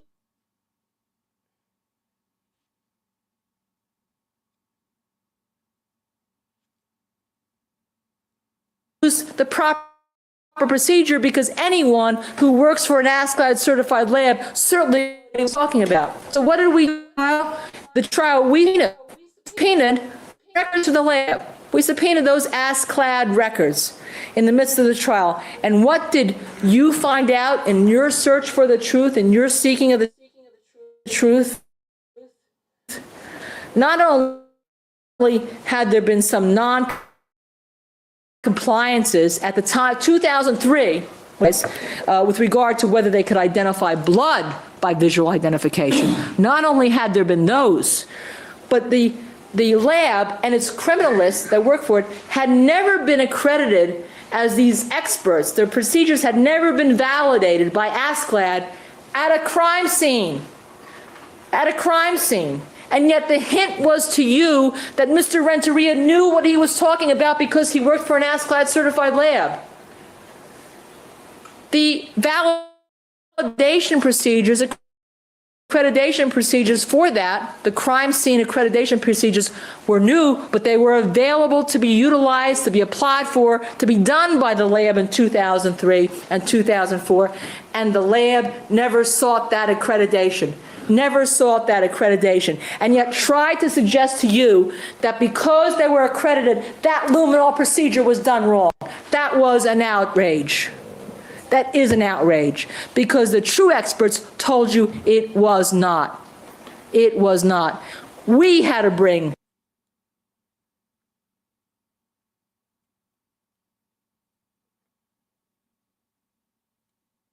the information to you on your search for the truth, on your seeking the truth. We had to bring that to you. The government didn't. The fact that they didn't do this luminol procedure properly preclude them and should cast doubt on your reliance on the fact that they say they found no spatter on the carpet at that scene, because no experienced criminalist, no experienced investigator, no person who knew what they were talking about with blood spatter would ever try to rely on luminol to fix how far blood spatter travels, especially that Mr. Spector's shirt coat sleeves could not be within that 2 to 3 feet cone. Could not be within that 2 to 3 feet cone. And you know that every experienced expert who's testified in this case, excluding criminalist Harold, says blood spatter can go further than 3 feet from an intraoral gunshot wound. The only reason the government has this 3-foot margin, because they know if you get past the 28 or 29 inches of his arm reach and is leaning in, he could not have done it. And even more importantly for Mr. Spector, the spatter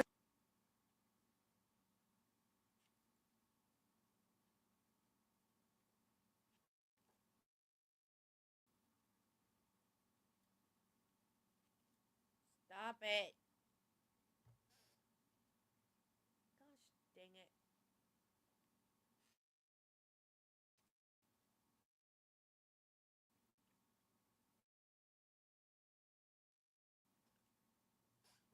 Trial that I can find on YouTube.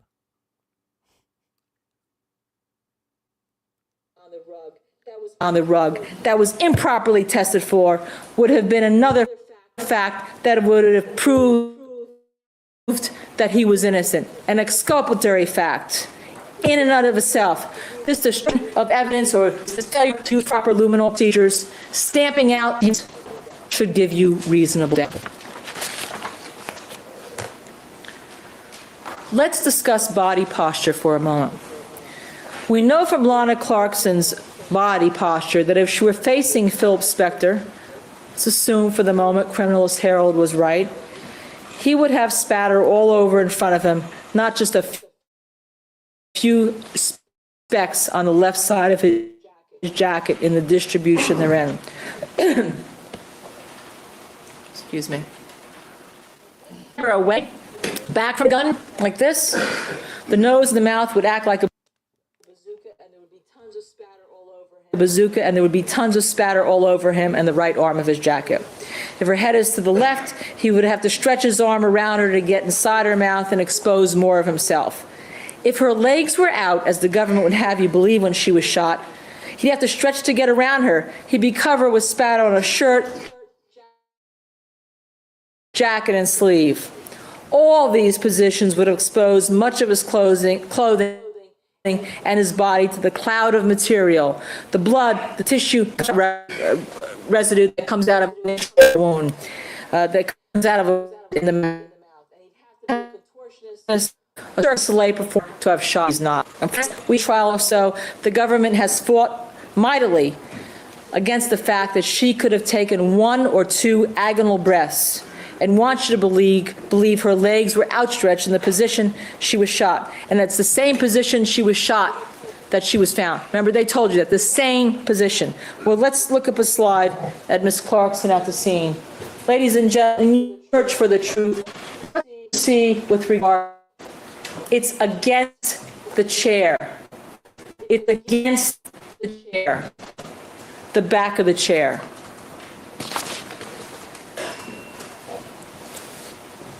What does that mean? Well, if the government is right, up and upward, and Lana Clarkson's in a chair about 16 inches off the floor, where does that mean the gun would have to be? Way down here. Way down here. That means Phil Spector would have to be kneeling to get that angle. Or kneeling between her legs to get that angle. We know that didn't happen. He's short, ladies and gentlemen, but he's not that short. With regard to her legs being outstretched, it's clear from the position of her slip that she slumped after the shot.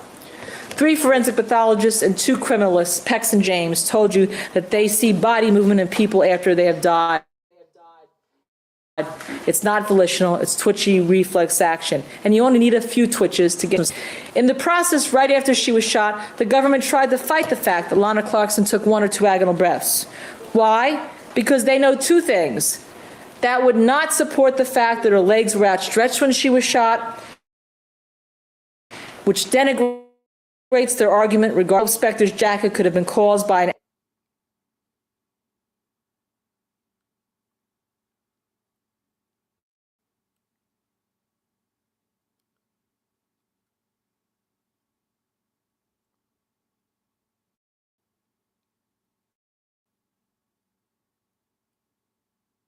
when he reached her after the shot was fired.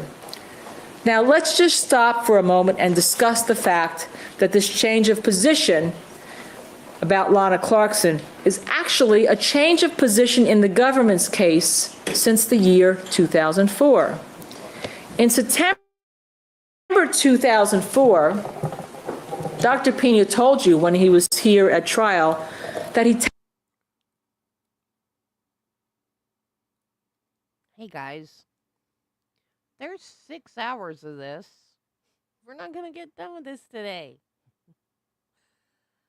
So we're going to go to about 4:30-ish.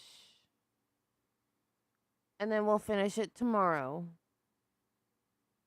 So the members only live stream will be Saturday.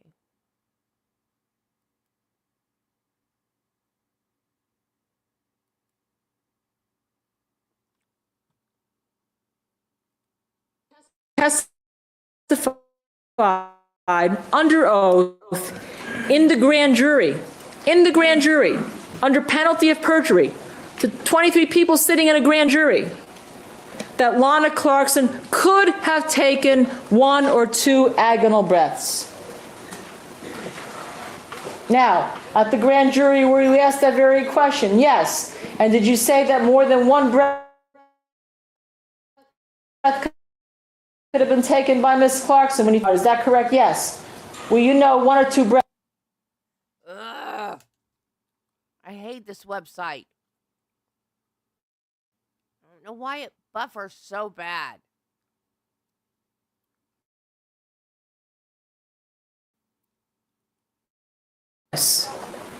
He told you here that he told the grand jury she could have. And yet, all of a sudden, he changed his opinion after consultation with Jews. Back in 2004, when the issue of leg position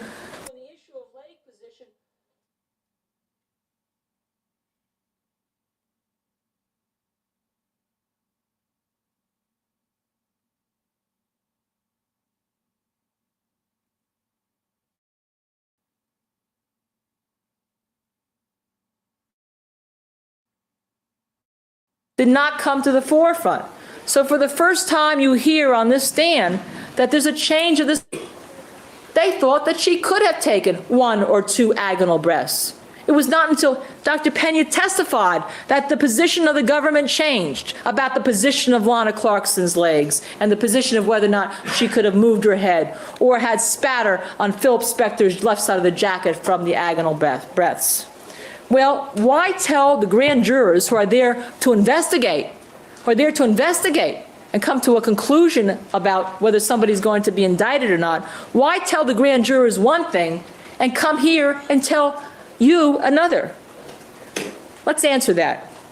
Because the government thought it would help their case to convict Phil Spector in this trial. Let's discuss a little more about why they're trying so hard to change this fact that went undisputed for years. Because it doesn't support the theory of the case that Lana Clarkson was moving away from Phil Spector in a struggle. But more importantly, remember, because James told you when he looked at the slip and when he looked at Philip's jacket, he thought some of the blood could have been from other cause beside the spatter that came out of the gunshot.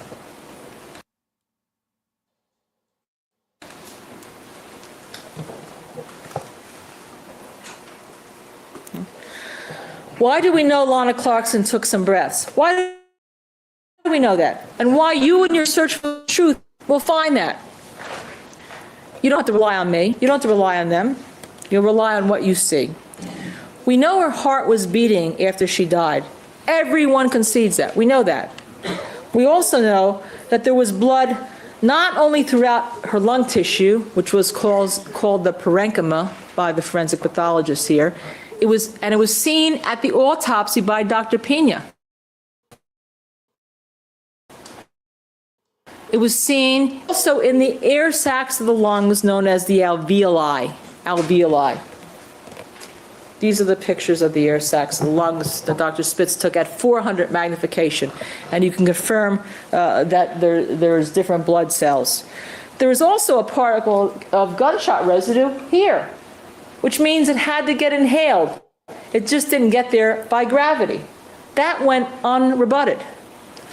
These air sacs, these little blood, you can see that they're intact, the blood, because they're not leaching out. This could not be caused by gravity. Because if you're going to have gravity from somebody sitting in a chair for 12 hours, blood's not going to flow here and go in the lung. It's going to flow down the trachea into the stomach. That's what gravity would do. I guess when the government was reading about Stokes and Boyle's law, downwards, they don't go inside, and then they don't get breathed into an air sac. The blood just doesn't gravity, especially since it never reached the stomach. Dr. Andrews even conceded that they were responsible for the blood in her lungs. It would have gone all the way down to her stomach and not stopped halfway there. There was no blood in the stomach. That was an autopsy finding at time of the autopsy. Dr. Spitz showed you this picture at the coroner's office, and these were slides taken by the coroner's office that he was able to review, get recuts of, and photograph them for you to see in your search for the truth, when you seek the truth. Okay? And in a properly stained slide where you take tissue and you stain it with a chemical so you could. Good Lord, would you stop buffering?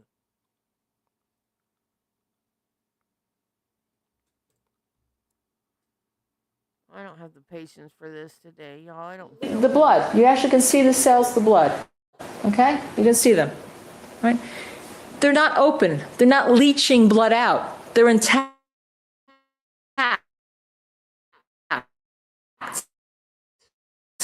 They're holding the blood in. The blood in her lungs was not caused, as Dr. Andrews would have you believe,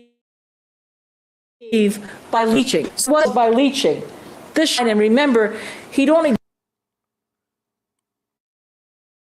We might quit before 4:30 because I don't feel like deal with all this tech issues today. Done about 400 autopsies in his whole life, not the 100,000 done by the people that do it completely. There was only one article that showed that you get blood in the lungs from neurogenic shock, and at that time, the 100 grams. It's not neurogenic shock. You have to take everything into account. You just can't look at the brain. You can't get books in the library. You have to take everything into account, which you're going to do because you've become many coroners, many scientists, many experts, and you're going to be the investigators in that jury room.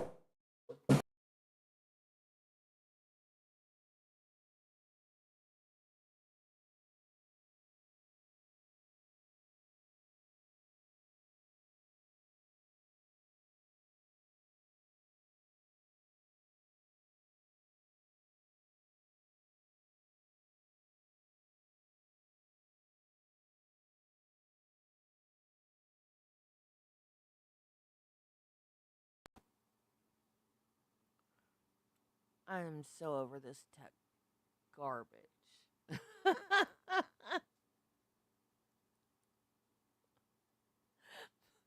Maybe that's what it is. StreamYard and this website, they just don't play well together. The website buffers, and then StreamYard isn't having any of it, and it crashes. It's just, and then when we switch over to YouTube, they work fine. I don't get it. It drives me insane. And you guys are fantastic for putting up with it. I don't know how you guys handle it. I wouldn't do it.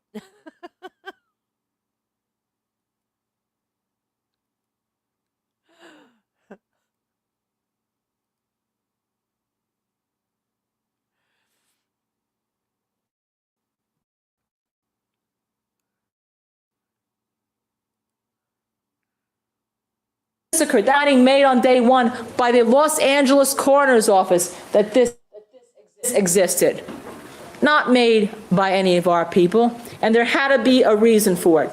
It wasn't necessary even to determine a reason for it until this trial, because in 2004, in 2005, in 2006, and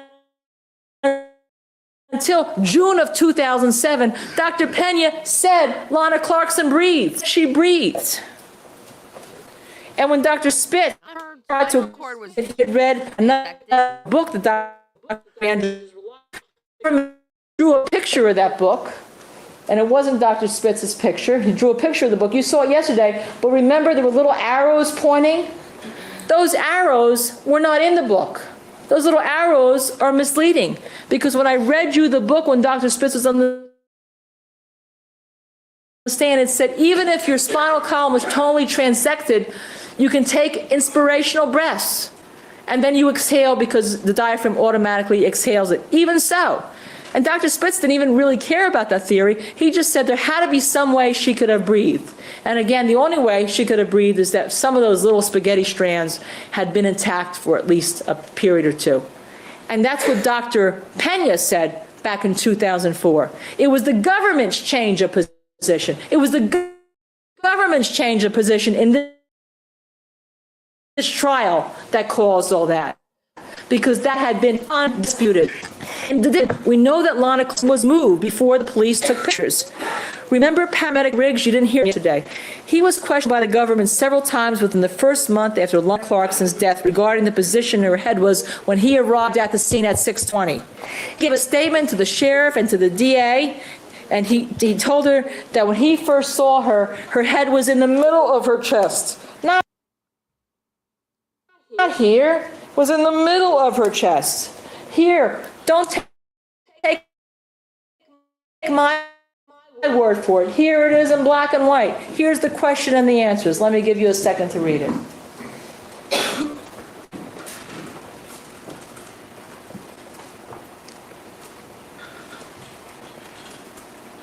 Yeah, and they can't take that back with them because that's a transcript from the trial. I didn't know they were allowed to do that. Yet by the time the pictures are taken that you all saw of the scene, her head is off to the left. Her head is off to the left. Clearly, her head being off to the left was not moved by Philip.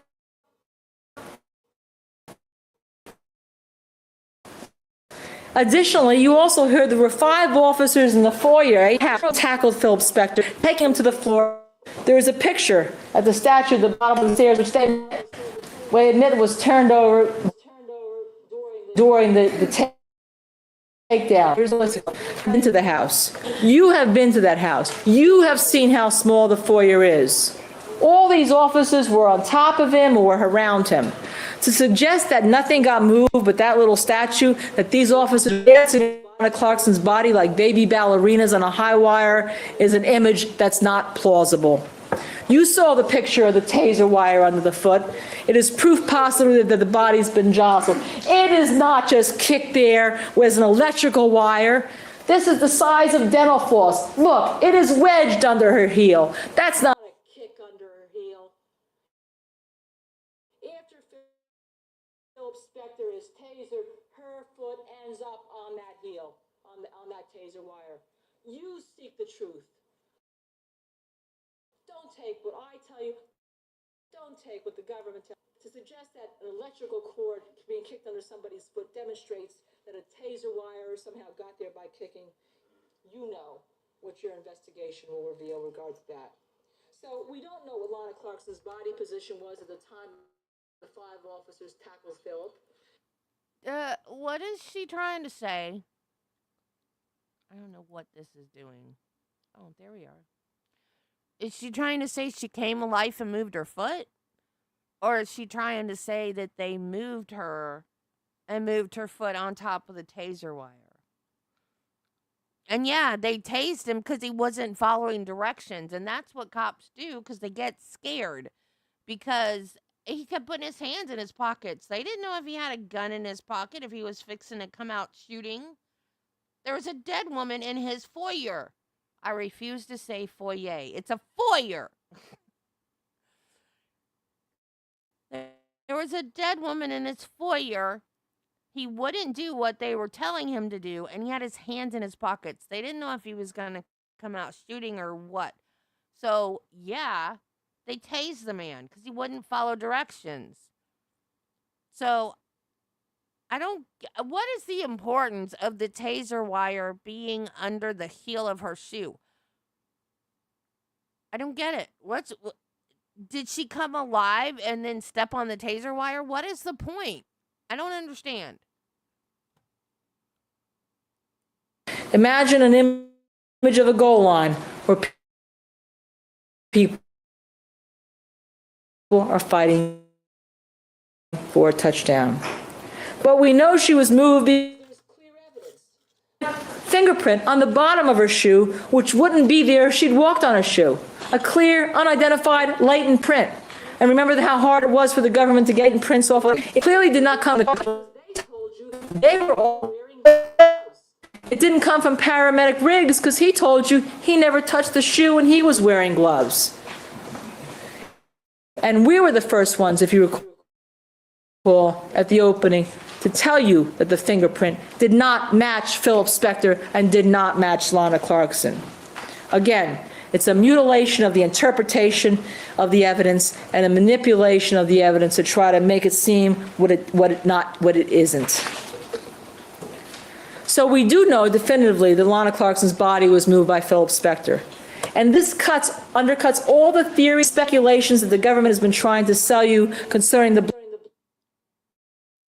How do we know he moved? blood spatter. Because if you move her head even a little bit, you can get some spatter coming down out of his mouth, even from that movement, which can cause satellite stains and additional spatter on the chair. It's not from cleaning up a scene, movement of a gun, wiping a scene. It's definitely not. Mr. Jackson told you in his opening statement that Phil Spector spent 40 minutes in. We'll discuss this concept a little bit later, but let me say to you concretely that no experts came here, that no witnesses came here and said they watched Phil Spector walking around the top of his house and coming down and cleaning up a scene. That was promised to you and that was not delivered. Now, the government has made a big deal that Lana Clarkson's had this purse over the shoulder. They want you to conclude from a shoulder strap of a purse, that means that Philip Spector committed murder, that somehow she wanted to leave, and that wanting to leave threw him in a fit of rage, and he killed her. A woman known. Well, Lana Clarkson may have had the strap over the shoulder, was downstairs alone. You've heard testimony when he goes upstairs and leaves the woman for a long period of time. Or maybe she had taken the lipstick cosmetic case. That cosmetic case was on the top of her purse. Or maybe she keeps her purse near her, as Mr. Sims said she did when she was.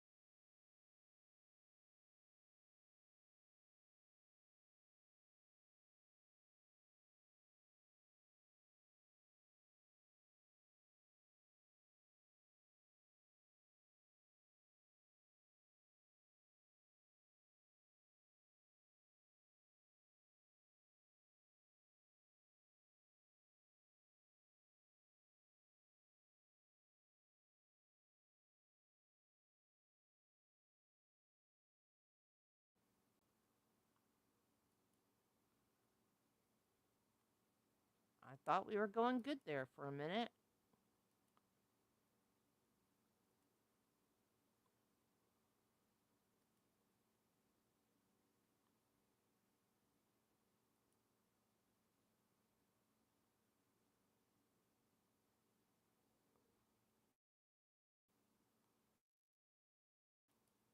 With respect to body posture are the following.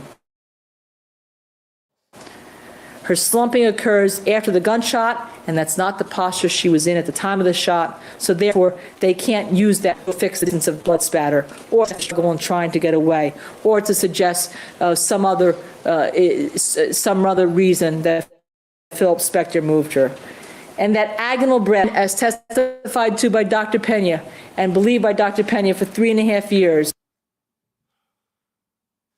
have caused some of the spatter on the purse strap, the chair, and more importantly, on Philip Spector's jacket at the time he reached Lana Clarkson after the shot. What the government has tried to do is change the facts to fit the theory of their case. Albert Einstein noted that people try to do this in derogation of science all the time when he said, if the facts don't fit the theory, change the facts. We are trying to reveal to you all of the facts so that you can go into that jury room and you don't rely on him or me. You rely on what you see in each and every one of your investigation in the search for the truth, to seek the truth. What, sir? All right, ladies and gentlemen, keep in mind the admonition. We'll break for lunch. We'll resume at 1:30 this afternoon. Thank you.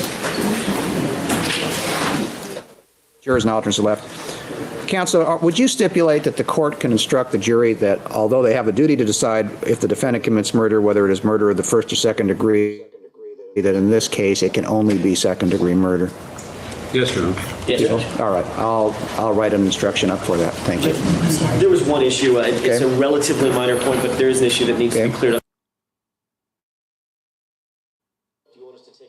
Do you want us to take it up after the No, lunch we've break? got a few minutes. You can go ahead and do it if you The want. only thing I was going to suggest is there was a comment made by Mrs. Kinney Bodden concerning the photos that were taken. Like I said, it's a relatively minor point. It can be cleared up very quickly. It can't be cleared up in rebuttal argument. It has to be cleared up either by stipulation or by the court. Okay. The photos that were much on the mannequin, and Ms. Kibaden indicated that these photos were taken in the sheriff's crime lab. Folks, these were taken in the sheriff's crime lab, suggesting obviously nothing untoward would ever happen in the sheriff's crime lab under the watchful eye of the authorities. Those photos were taken during a time when the defense requested specifically that the sheriff's crime lab was emptied of all personnel. That was done by stipulation. We agreed to it. There was no sheriff's personnel or crime lab personnel or government personnel at the lab, and I think the jurors need, since that's not in evidence, we couldn't bring that up in rebuttal. But that needs to be. That's not true. We got pictures with Dr. Harold there. There were other people there. They weren't hovering over us, watching us, but they were in the lab the entire time. They were Just a not. second. Just a second. They may be, but that's the way to take pictures and do whatever investigation you needed. The way it was stated, it is misleading. I got some pictures showing Dr. Harold within the group of people. But the bottom line was that lab was turned over to you for your own investigation, and the way it was stated is somewhat misleading. Now, either come to a stipulation, or I'll take care of it. Judge, there Yes. also was the monitor you. I know, and that's why. But the bottom line is, it's not as though it was the sheriff's pictures or whatever. This was done by the defense when the defense had the lab for their work. And in the stipulation, you can put that certain personnel were there. I don't care about that, but it is misleading, and it will be corrected either by stipulation or by the court. We'll propose a stipulation. Thank you. Okay. I still need you to pull 251, please. 251.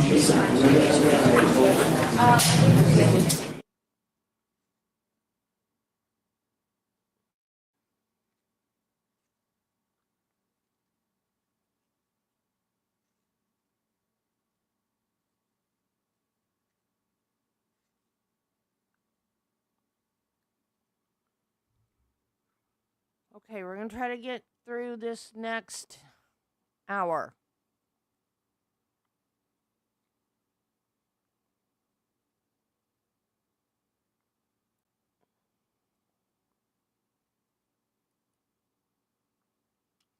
If StreamYard will cooperate.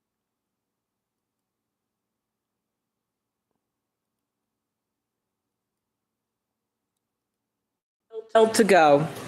And I'm sure if you need a stretch, just raise your hand and Honorable Judge Fiddler will accommodate you if you get a little tired of listening to my voice. I'd rather that than earplugs, quite frankly.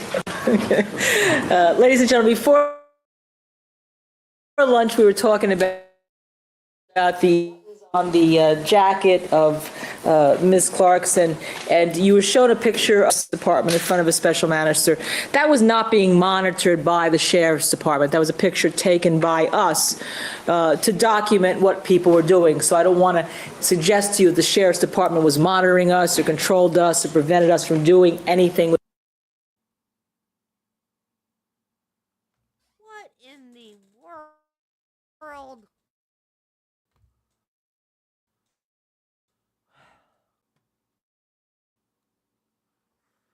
Or we might just quit now. Oh.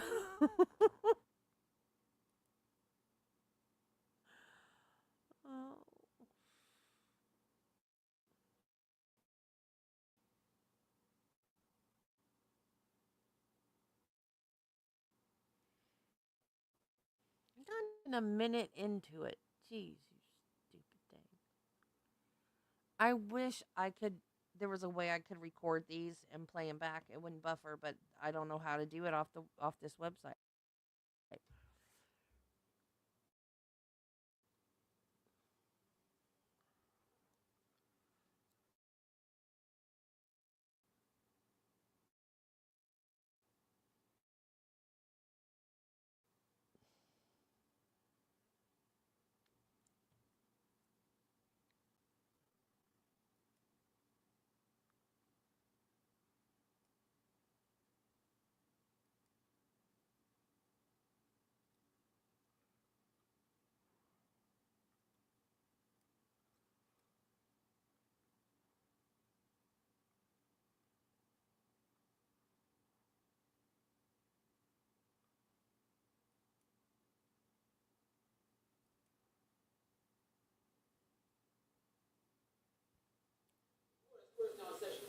All right, back on the record, the parties, jurors, and alternates are present as heretofore. You may resume. Thank you, Your Honor. I know you're tired. And I'll just say to you, we have a while to go. And I'm sure if stretched, just raise your hand and Honorable Judge Fidler will accommodate you if you get.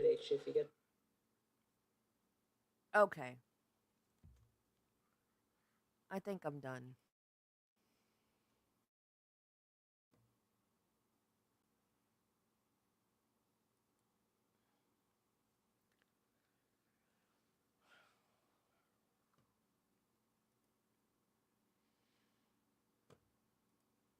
Accommodate you if you get a little tired of listening to my voice. I'd rather that than earplugs, quite frankly.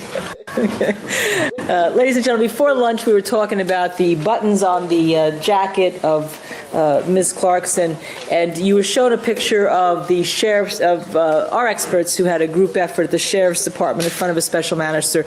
That was not being monitored by the sheriff's department. That was a picture taken by us to document what people were doing. So I don't want to suggest to you the sheriff's department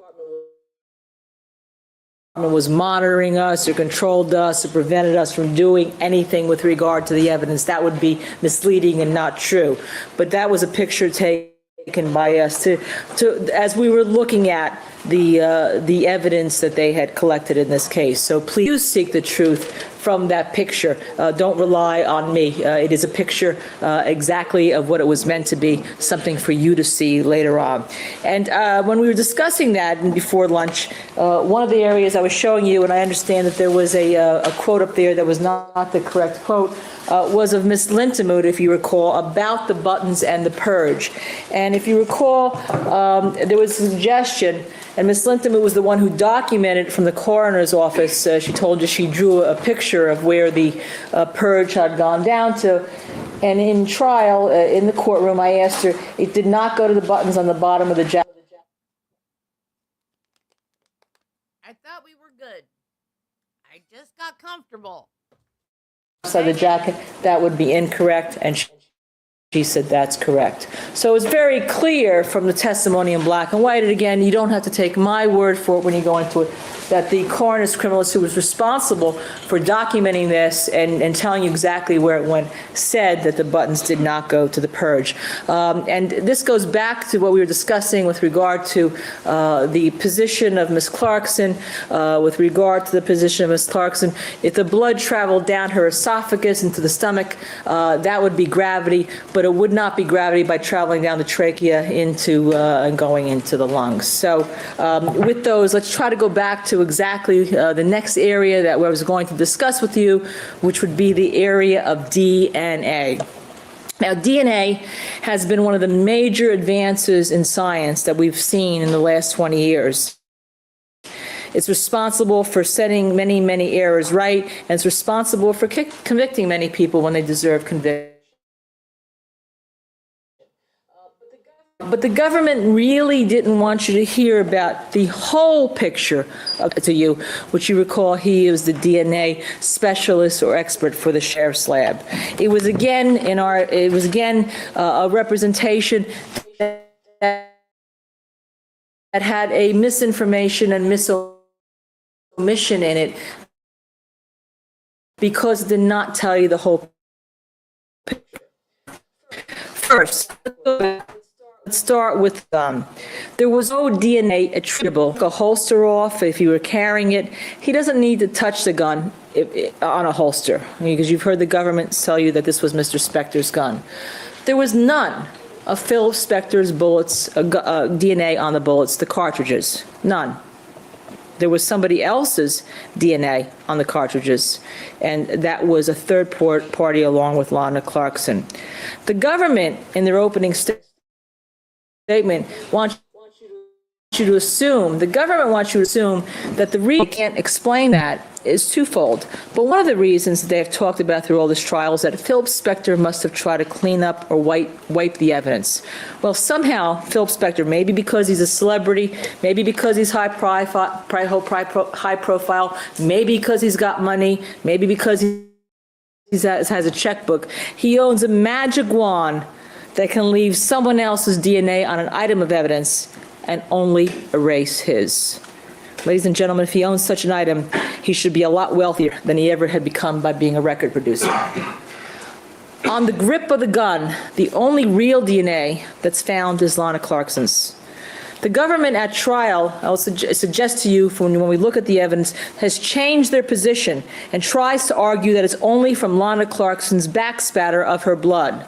But I want you to examine, and again, you won't have to take my word for it, it'll be in black and white, to what Mr. Renteria told the grand jury when he testified under oath in 2004. In terms of what areas of the gun he swabbed and whether he swabbed bloody areas.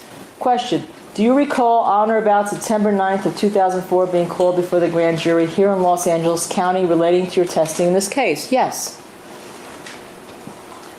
Okay. Do you recall being asked by the representative of the district attorney's office this question, Mr. Plord? When you obtained samples from the gun, did you sample any of the areas that appeared not to have blood stains, or did you just sample areas that appeared to be blood stains? And do you remember giving this answer to that question? I did sample some areas that did not appear to be blood stains. He told the grand jury, again, under oath, just like Dr. Pena had told the grand jury under oath about agonal breaths, that he'd sampled areas of the gun that were not bloodstained. Now, at trial, Mr. Renteria's story changed 180 degrees. He said that instead of swabbing non-bloody areas and bloody areas, he only swabbed the bloody areas because he wanted to see if this was Lana Clarkson's DNA. You don't need to take my word for what he said. Again, here it is in the transcript in black and white. Here's what he testified to under oath previously, and here's what he did. And the reason why they were doing this, is because they wanted to see who held the gun. It's one of the major issues in this trial. Who held the gun and who pulled the trigger? And why could they be changing the story now? Because if it's from the non-bloody areas, it means that Lana Clarkson handled the gun. There's skin cells from her hand on the gun.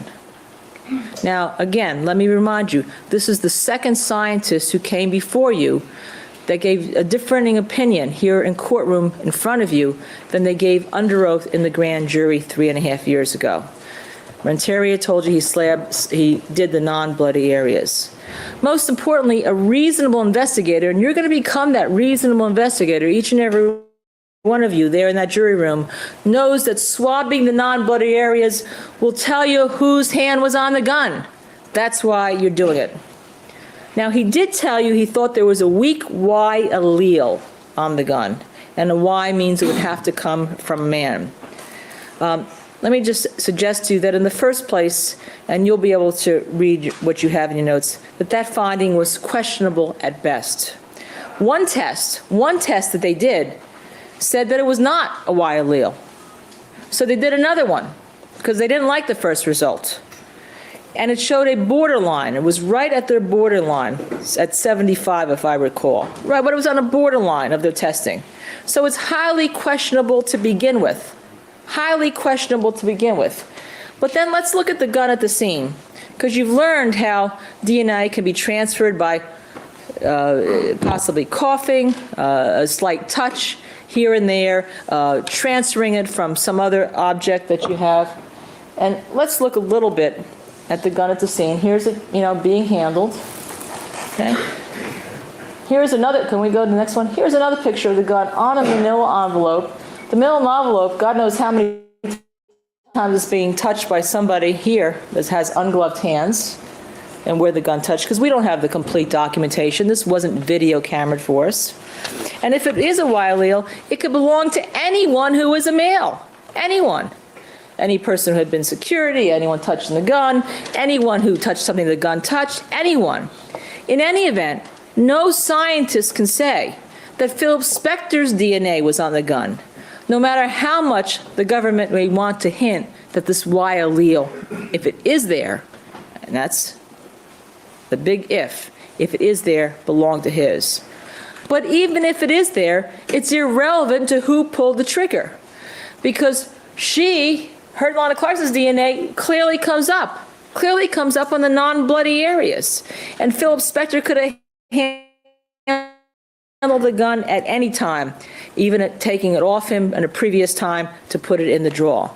But if you believe that that Y allele is his, you can't believe he wiped down the gun. Can't have it both get ways. Then there was a lot made of the cartridges and the bullets. Now, the government swabbed the tips of the bullets for DNA. The tips of the bullets. Let's not get off kilter here whether you say bottoms or sides or whatever. They swabbed the tips of the bullets for DNA. And you were told that. And then they, in the protocol, sent them for fingerprinting. But they swabbed them, ladies and gentlemen, I would suggest to you, not to see whose blood was on the bullets, because remember, there was only one bleeder that night.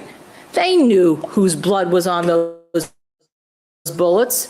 They had a protocol that DNA goes first and then fingerprinting. And why do you send things eventually to fingerprinting? You're looking to see who touched the bullets in the way of the protocol that a lab handles it. They were looking to see who touched the bullets. And they can tell you that because they even swabbed the void cartridge. Okay? That's if you're looking at a gun, the void cartridge is in the back, it is protected. They swabbed the void cartridge. And when they swabbed all the cartridges together, because they looked and they found that they had a lot of DNA. Well, you're only again doing that because the only issue in this case was not who bled, but who touched the gun, who handled the gun. Now, at trial, these findings were attempted to be downplayed on the grip of the gun, to say that Lana Clarkson's DNA maybe overwhelmed Philip Spector's DNA. But interestingly enough, when it didn't overwhelm, her DNA didn't overwhelm anybody else. Philip Spector's DNA when there was a general mixed sample. For instance, here, there was both DNA on the glasses. There were DNA on the other glasses also. That they sampled. There was joint DNA on a lot of items. They also sampled the door. If you record the door and the door latch. Here, they sampled this, and they sampled the door latch would be down here. They sampled the bloody areas of the door latch, and what did they find? A mixture of DNA. DNA just doesn't get overwhelmed on one object. It just doesn't happen that way. Now, we don't know how, okay, because they didn't separate out that void bullet specifically. They didn't separate out specifically to know how her DNA got there. But you are entitled to conclude that her DNA got there because she touched the cartridges, which 5 of them would have been exposed, which suggests she was handling the gun. She could have loaded the gun. She could have played with a bullet, one bullet. You simply don't know. But we do know is that she liked guns, that she went shooting at the Beverly Hills Gun Club, that she handled guns, and more importantly, that indicates that she was not afraid of guns. But instead of looking at the whole picture, the government first concluded when the investigators were on the scene that Phil Spector shot the gun. And therefore, the only way to explain the lack of evidence on the gun was that he must have wiped it off. That's the reasoning of the police. He did it, so now we have to explain why the evidence isn't there, as opposed to going to the simpler explanation that because there is no evidence, he didn't shoot her. They concluded that he must have wiped the gun despite no scientifically valid evidence that he did. What's more, that he could have somehow magically wiped off only his DNA on the evidence. Now let's go back to the spatter that was on the gun. Okay. And you see little spatters up here. Okay. It kind of reminds me of the old joke, what are you going to believe? What you see with your own eyes or what I tell you? Ladies and gentlemen, we want you to look with your own eyes. Not what Mr. Jackson tells you, not what I tell you. We want you to look with all of your own eyes. We want you to go in and investigate. We want you to search for the facts. We want you to seek the truth. Okay. Now, evidence, by the way, just so you know, is moved or removed a little bit in almost every case because you're transporting things, you're moving things. But to suggest that because some blood is moved or removed on the gun, that sinisterly it had to be Phil Spector is simply not scientifically valid, and no criminalist will ever say that all of a sudden because something is moved, that means somebody has a consciousness of guilt. And down the line, we're going to discuss how much evidence was lost by the government in this case, okay? But ladies and gentlemen, we're asking you to see with your own eyes. Again, what we believe doesn't matter. But luckily, some of the spatter on the gun survived the evidence collection procedure here. And you saw, and you will have many pictures of the gun being handled at the scene. And if you recall, the blood spatter expert said spatter can fall off a lot on the gun, and yet when we get to the lab, all the handlings.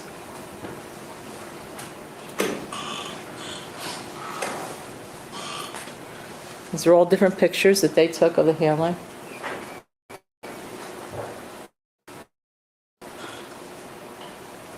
Okay? We get to the lab, there is at least a gun, and you'll be able to see how much that is. Okay? More importantly, let's address not merely now an insinuation, but the direct statement that Philip tried to put the gun in Lana Clarkson's hand and stage a suicide.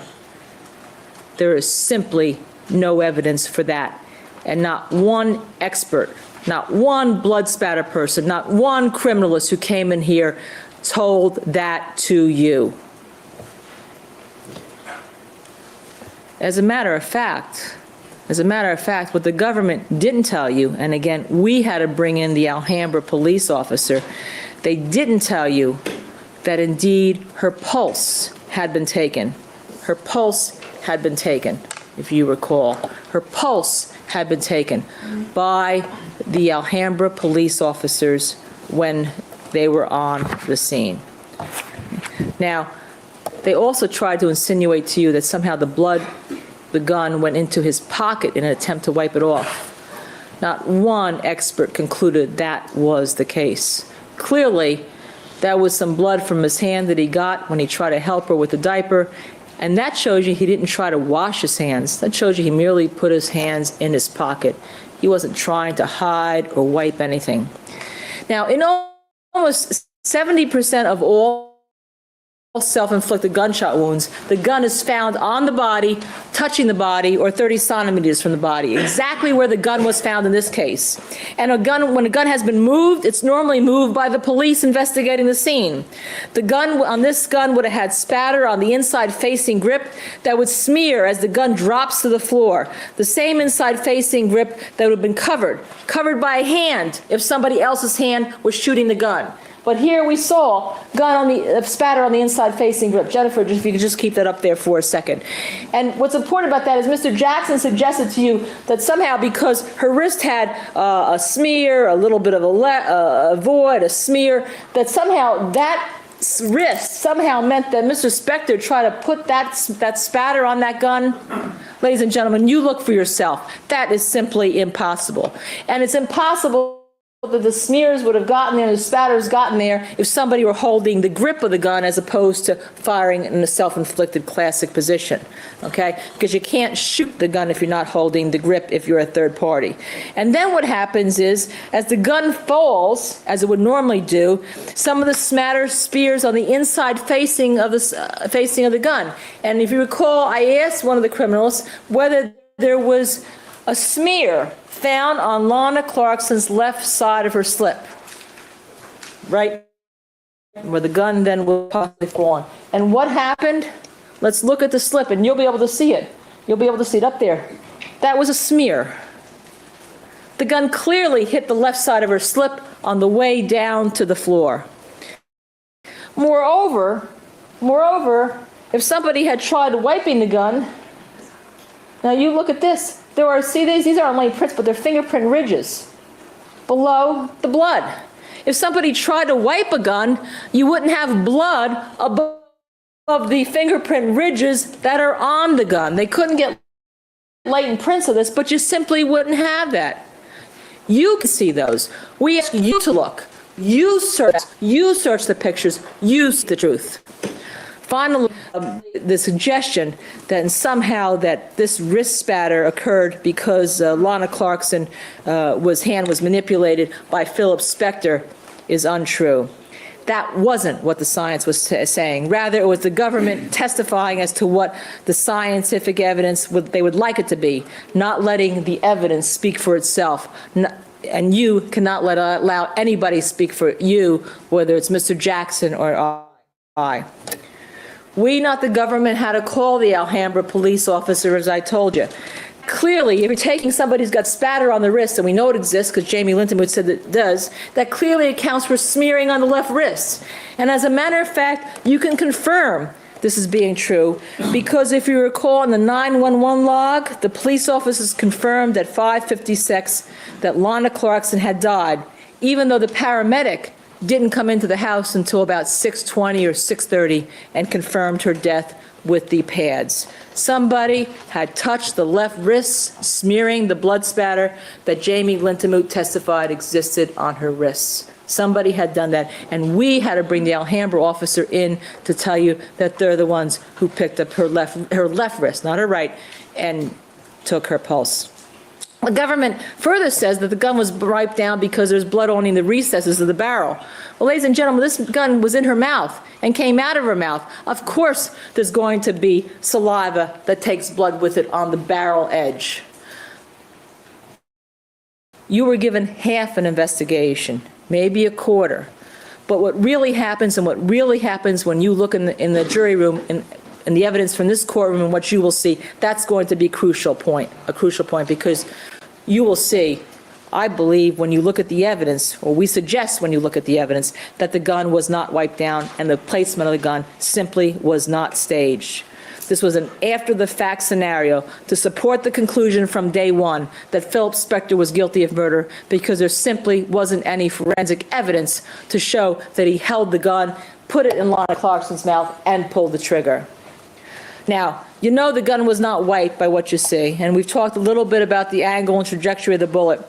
But let's go back and talk about some of the scientific findings with regard to Ms. Clarkson and Philip Spector. Dr. Pena came here and told us 3 weeks before trial that he got a call from the government asking whether a bruise on the left side of Lana Clarkson's tongue was consistent with somebody forcing a gun in her mouth. We suggest to you that this is a manipulation of what was found. Dr. Pena stated that he did this just before trial. Okay? And I'd like you to just take a moment, you can read that.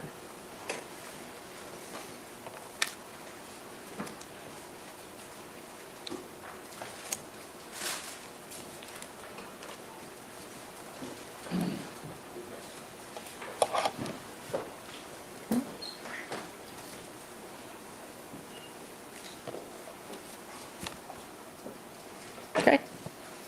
This is yet another example of how the government has concocted an after-the-fact explanation of the evidence to try to support the conclusion they made. You need a stretch. Just 1 second. No, I can't see it.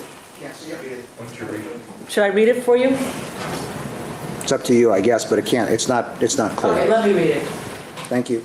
Question, and the contusion on the tongue that you talked about, you didn't say anything about that being unrelated to the gunshot in your report. Is that true? That first came up with Mr. Jackson a couple weeks ago.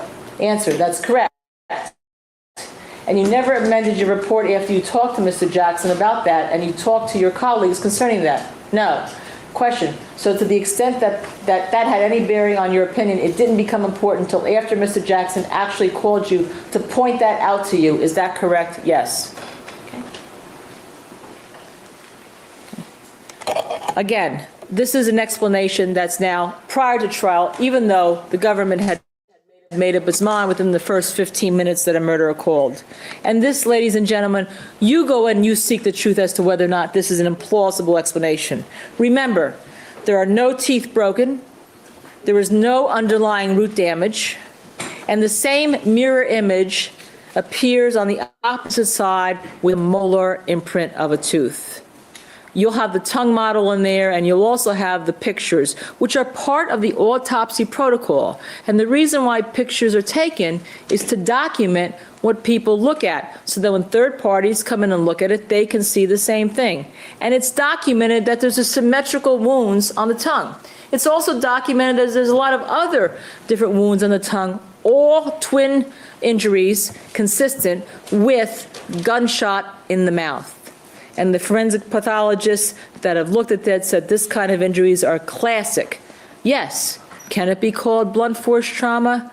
Sure, but it's blunt force trauma from the gases exploding in the mouth, pushing things against the teeth. Remember, that explosion cracked the soft palate in the mouth. It's not from somebody merely pushing a gun against one side of a mouth, way back here, even beyond the location of where the stellate wound is. Okay. These are characters in the mouth from an intraoral gunshot wound. But you only had half the story when this bruise was discussed, because there's a symmetrical bruise on the other side that gives you the full story. You be independent. You go look at the pictures. Don't take my word at it. You don't have to take the word from any of the experts here. You'll be able to see it. Oh, and the prosecution also mentioned 2 bruises on her wrists. Well, first of all, if you're going to have a struggle, how are you going to...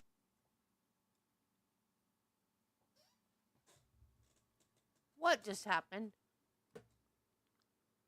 Everything went black. Why did everything just go black?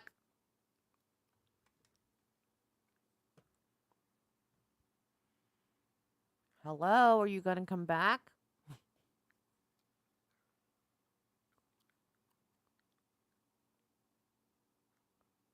What is happening?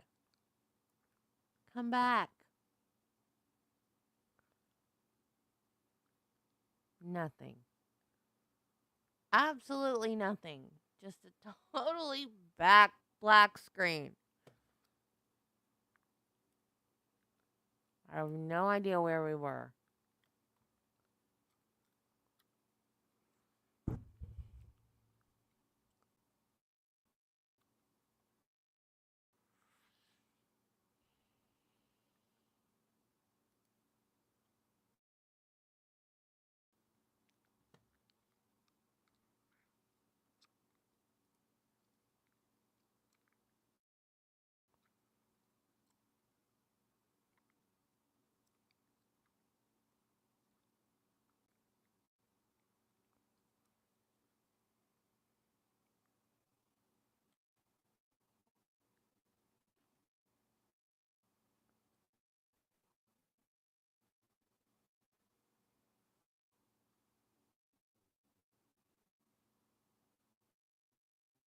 You will be able to make your own findings, which is what we ask of you, honest and truthful.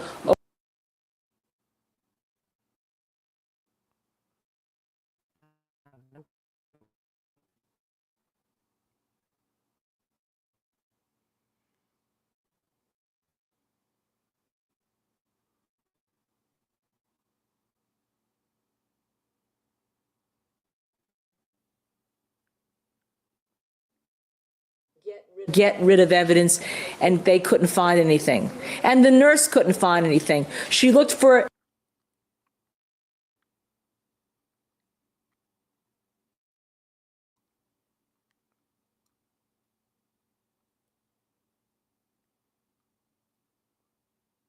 They had their suspect. The white jacket is a very important piece of evidence, probably the most important piece of evidence.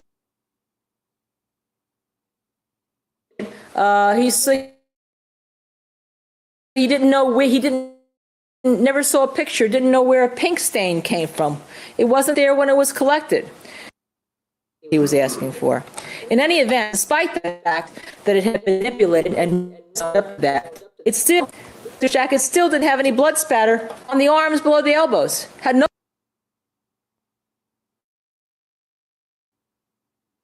Importantly, there are a few other areas where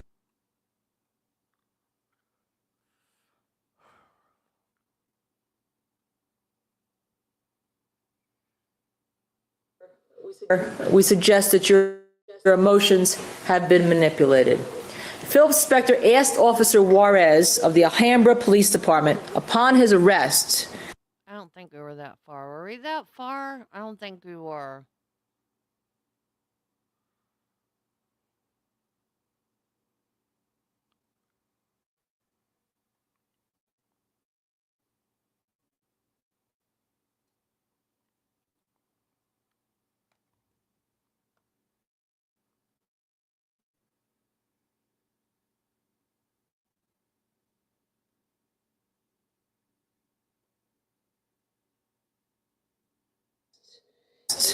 And remember, it is us who had to call Officer Juarez from Alhambra.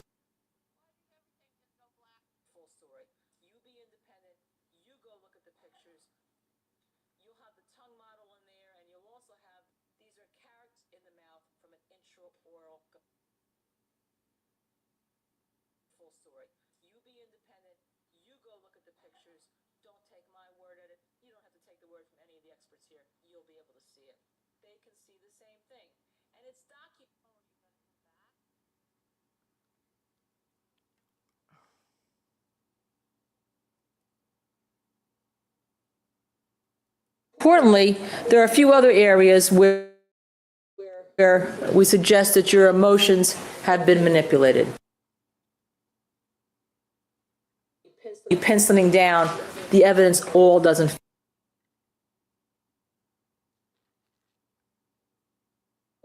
Lana Clarkson was shot. They can't because, as you saw, when you do it and you penciling down, the evidence all doesn't fit, and it has to fit. You go look at the pictures. Don't take my word. You don't have to take the word from it. Only had half the story when this bruise was discussed. Different wounds on the tongue, all twin injuries consistent with gunshot in the mouth. And the forensic pathologists that have looked at that said this kind of injuries are classic. Yes. Can it be called blunt force trauma? Sure. But it's blunt force trauma from the gases exploding in the mouth, pushing things against the teeth. Remember, that explosion cracked the soft palate in the mouth. It's not from somebody merely pushing a gun against one side of a mouth, way back here, even beyond the location of where the stellate wound is. Okay. These are characteristic bruises in the mouth from an intraoral gunshot wound. But you only had half story when this bruise was discussed, because the symmetrical bruise on the other side that gives you the full story. You be independent. You go look at the pictures. Don't take my word at it. You don't have to take the word from any of the experts here. You'll be able to see it. Oh, and the prosecution also mentioned 2 bruises on her wrists. Well, first of all, if you're going to have a struggle, how are you going to hold down someone's 2 wrists and hold the gun at the same time? That can't happen. But we've discussed what would be apparent on her body and clothing, Philip's body and clothing, if there was a struggle by somebody who's nearly 6 feet and physically fit against a man who's 63 years old and physically frail. She was also taking a drug that's known to make one bruise, not only bruise easily. Dr. Middleberg says it's the kind of drug that you can have spontaneous bruises, that you can get a bruise. And you will see that the bruises, and you heard even from Dr. Pena, that they could occur up to a week. Some people say 4 days, some people say 2 days, up to a week before anything. They're not bruises that occurred, that anyone could say occurred on the night or the morning hours that she died. Pena acknowledged that. But the government wants you to believe that these bruises occurred on that night, because it's the only thing they have to support their theory of a struggle. Now, do you also recall that when Ms. Clarkson went to her doctors, Dr. Batra, she had in her medical records that she bruises easily, and we'll talk about that. And she had 3 checks in those records that she bruises easily. And she had bruises on her legs. She had bruises all over her body in various stages because she was on a medication that causes that. That wasn't caused by Phil Spector, and there's no proof that it was caused by Phil Spector. Now, also, do you also recall that there was a white missing particle on Ms. Clarkson's shoe here?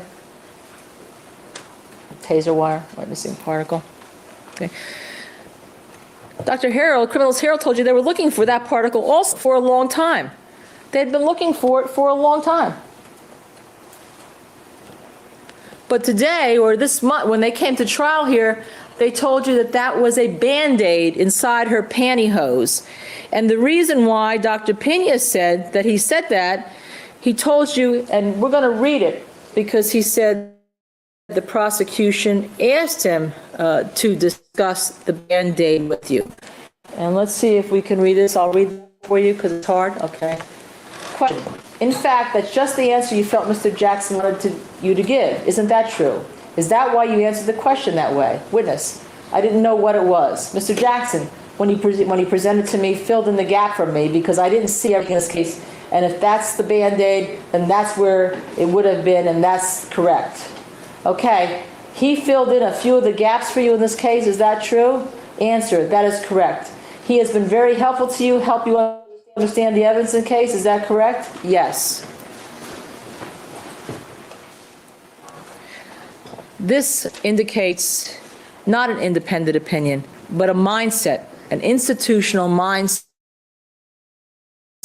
with only one goal, to convict Phil Spector, rather than saying, we lost it. We don't know that you weren't told. The government has talked in depth about Phil Spector's past relationships with a few women.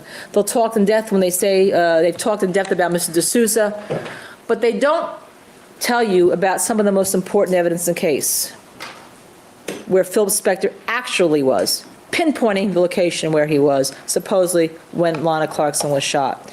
They can't because, as you saw, when you do it and you pin something down, the evidence all doesn't fit, and it all has to fit. More importantly, there are a few other areas where we suggest that your emotions have been manipulated. Phil Spector asked Officer Juarez of the Alhambra Police Department upon his arrest, and remember, it is us who had to call Officer Juarez from Alhambra to the stand to present him to you, not the government. But he asked for his white jacket to be brought to the police station. He said he wanted the list of phone numbers out of the jacket. Now, what happened that morning? He was arrested. He was in the police station before 6:20. We know that because, remember, the EMT visited him. He was booked by the jailer. He was taken into custody. He had nothing in his pockets except that little blood that they talked to you about in that right pocket of the pants. But I want to show you something. And again, you're going to take it into the jury room. You're going to see it. This, recall, the jailer said that his personal property was booked in. But he wasn't wearing the white jacket with his personal property. Here's the list. And it wasn't in the contents of the valise that Detective Lilienfeld told you about. You can see it. We just blew it up for you a little bit easier here. Now, how did that list get out of his jacket and get to the police station so it could be booked as his personal property on February 3rd, 2003? How did that happen? And do you know why it's curious? Because criminalist Keel from the Los Angeles Crime Lab testified that he arrived at Philip's house at 6 p.m. on February 3rd and that he found the jacket crumpled upstairs in the bedroom. Supposedly, no one had touched it. Well, ladies and gentlemen, did it take a moped to the police station? Did it call a taxi, that list? Someone clearly had picked up the jacket, gone through it, taken the list out, and brought the contents to the police station to be booked, because that was the list he was asking for. In any event, despite that fact that it had been manipulated and no one has owned up to that, it still, Phil Spector's jacket still didn't have any blood spatter on the arms below the elbows, had no blood spatter on the front arm of the right jacket, and it had no smokeless particles that were ever tested and documented, and it had no tissue on it. The jacket had a few transfer stains, again, I told you, transfer stains are interesting because they sit on top of, Stuart James told you, transfer stains were interesting because they sit on top of a jacket. They don't get into the fiber like spatter does. That means somebody just touched anything. It doesn't mean somebody's the shooter. We know there are dozens of people in and out of this crime scene, as they called it, a death scene as we call it, before that jacket was collected, because Kyle didn't get there till 6 p.m. at night. Since we don't know how many people could have handled this jacket, you can't even be sure where those transfer stains came from. There was testimony from Mr. Renteria that on the left side of the jacket, he didn't know where, never saw a picture, didn't know where a pink stain came from. It wasn't there when it was collected. This is in addition to the dropped Castlemeyer stopper bottle created by Criminals Herald when she was testing the jacket. There was also circles around the apparent blood spots on the tape lift, if you recall, that none of the criminals knew where they came from. There are a lot of things that haven't been owned up to. Does this sound like the careful and proper investigation of a death scene, a crime scene, if they believe that to be the case? Or does this sound like an approach to the collection of evidence because the institutional mind had already been made up by 5:56 in the morning in February 3rd, 2003, that this was a murder and they had their suspect? The white jacket is a very important piece of evidence, probably the most important piece of evidence. Heavily tested, looked at all the time. And yet, even though it's heavily tested, the most important piece of evidence, somebody handled it. What's still more important, that despite that, there's still no inculpatory evidence on that jacket that proves Philip Spector shot anyone, nonetheless Lana Clarkson, on February 3rd. Philip at the hospital. Philip was taken to the hospital that afternoon so he could be poked and probed, plucked and pulled, every section of his body. You remember that? It was kind of icky. They were looking for evidence on him. They were looking for evidence with a trained forensic sexual assault nurse. And what did the investigators learn through that hospital visit? Well, what you didn't hear any evidence that Philip Spector had bruising on his body or any other offensive wounds caused by a struggle with a taller, heavier, athletic Lana Clarkson. The nurse took swabs under his fingernail. Remember, the cop took them back and they were tested by the lab? And no DNA or blood of Lana Clarkson came back to them. They took swabs, they also, as you recall, mentioned, and I should mention, they took cuttings and swabs of Lana Clarkson's fingernails, and they did not have any of Mr. Spector's blood or DNA under them. The nurse also took swabs of the palms of Philip Spector's hands, which did not have blood on them. They took swabs. They're not bloody. But did they come back positive for Lana's DNA? Yes, they did. And why is that crucial? Because it shows without a doubt that Philip did not wash his hands, to take evidence off his hands. Because if he had, her DNA would not still be on the palms of his hands. There is no consciousness of guilt. Either that, or I guess the magic wand didn't work there. Certainly, he didn't wash his hands in the toilet and flush it 7 times. Remember, ladies and gentlemen, the police tested all the drains in the house to see if he was trying to get rid of evidence, and they couldn't find anything. And the nurse couldn't find anything. She looked for bruising to the genitalia area to indicate forcible sex. You didn't hear any of that. She looked for trace evidence, particles all over his body. Remember, the police told you she had her light source looking for any type of trace evidence that could be on his body that indicated he was the shooter. And you know by now what that is. Blood, burned and unburned particles, tissue. You know what trace evidence is, probably as best as anybody.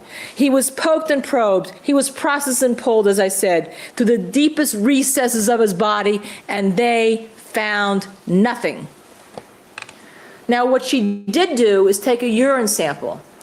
The urine sample was not taken after Philip had properly voided and it was not put in a test tube with preservatives, which is what you'd have to do if you planned at that time on using the urine sample for alcohol testing. If you're using it for drug testing, there's no problem.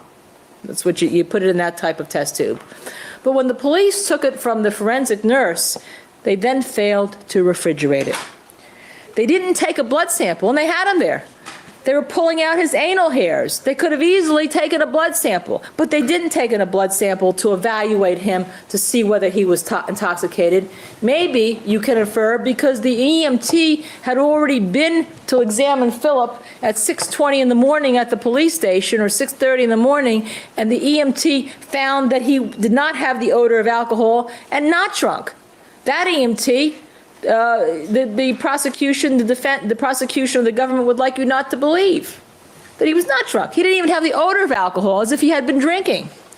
You saw the pictures of the House of Blues tape. You saw them yesterday, where he was walking around and he was perfectly fine at the House of Blues entrance. You saw the pictures of the House of Blues where he had to walk up 3 flights of stairs at the end of the time. Kathy Sullivan said he was fine. No one testified that he was drunk, even in any way inebriated, so he couldn't move. He was as sober, if I must say, as Judge Fidler. To fit their theory, the government wants you to believe at the time of his arrest that Phil Spector was drunk. Some of the witnesses tried to suggest to you that he was plastered, like Sophia Holkeen and even Adriana de Sousa. To fit their theory, they want you to believe that when he drinks, he snaps. They go even so far as to rely on the testimony of Sophia Holkeen. Remember, Mr. Jackson mentioned in his opening about this, and mentioned it again yesterday. But when Kathy Sullivan, who was there, and you saw Kathy Sullivan, and you'll be able to judge her as the investigators because you saw her having a statement taken from her in this courtroom, wanted water. Sophia Holkeen said that Phil Spector said, and again, excuse my language, quote, "Just order a fucking drink, won't you?" But Kathy Sullivan herself testified that when she ordered the water, Philip was very nice and said, so you want to go home, don't you? Ladies and gentlemen, who do you believe? You discuss it when you get back into the jury room because you'll remember how they each testified. And I think that when you discuss it, you will be able to make your own findings, which is what we ask of you, honest and truthful, open discussion, so that you can seek the truth. Now, let's going back to this. Had a blood alcohol test been given of Phil Spector, we would know the answer to the question definitively of whether he was drunk, how much he had to drink, et cetera, et cetera, et cetera. That would have been scientific. That is the scientific way to do things. That's what law enforcement officers do every day when they arrest somebody who they think is for drunk driving. You heard that the testing here done was specifically unreliable because you usually don't test urine for alcohol. So any result you get out of it is suspect to begin with. But it's even more suspect here because urine, if it's not in a preservative, which this test tube did not have, if it's not refrigerated, continues to make more sugar, bacteria, and then you create an artifact in the urine that looks like alcohol, appears to be alcohol, and is not. But you do that because the sample wasn't collected. If they really wanted to know if Phil Spector was drunk, they could have tested it. It didn't cost much. They didn't even have to send it out to another lab. It didn't cost obviously as much as the Viagra testing that they didn't do either.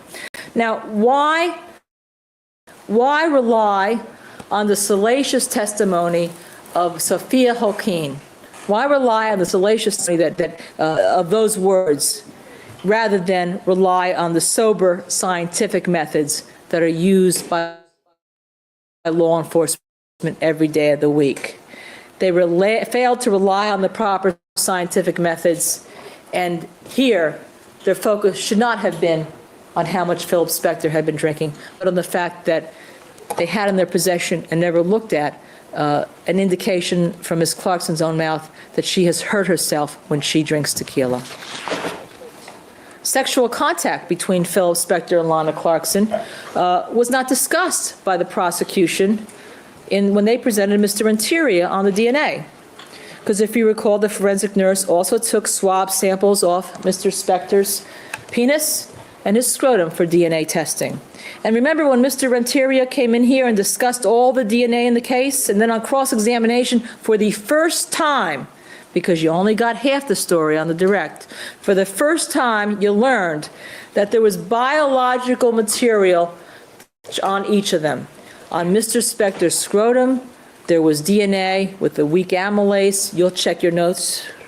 And on Miss Clarkson's nipple, not her brow, on her nipple, there was also Mr. Spector's DNA. Now, the prosecution wants you to believe that the DNA on Mr. Spector's scrotum, even though 9 of the 13 markers matched Lana Clarkson, can come from anybody of the 45,000 people in LA County.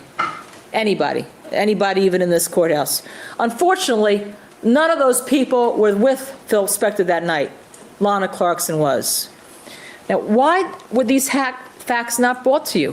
Why did we have to bring them out in cross-examination? You can draw your own conclusions.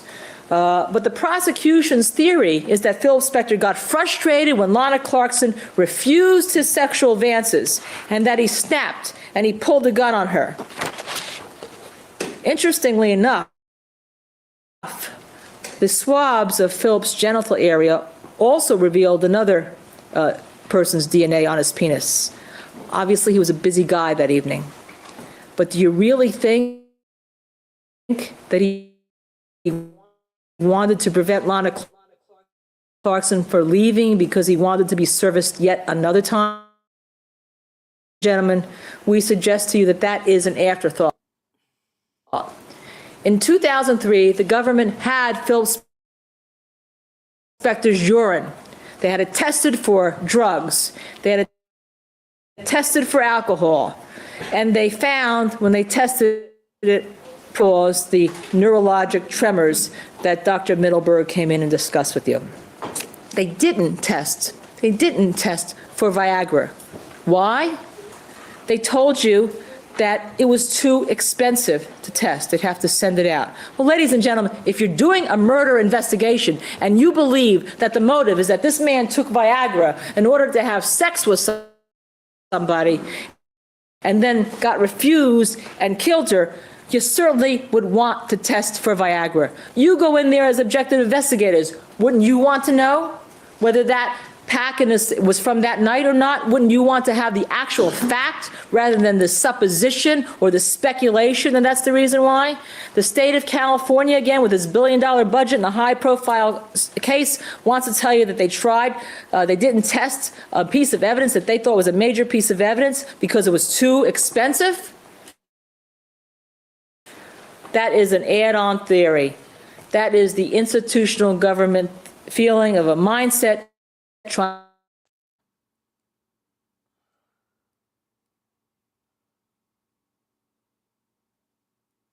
on Lana Clarkson's nipple and Lana Clarkson's DNA on Philip Spector's scrotum.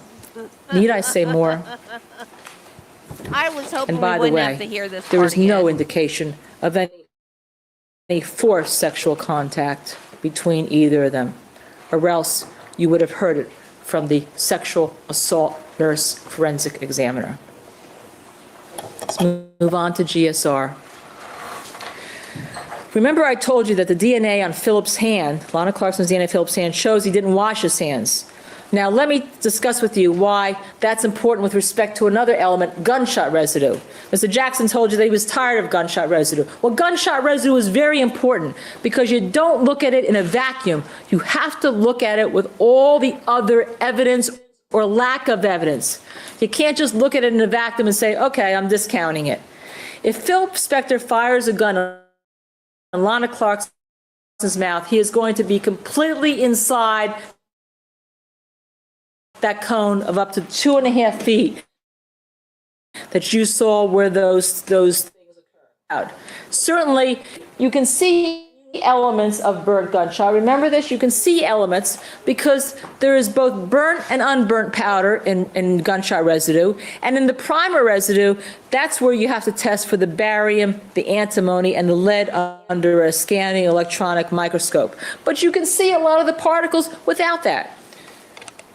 Remember, on Mr. Spector's clothes, there are no particles of gunshot residue.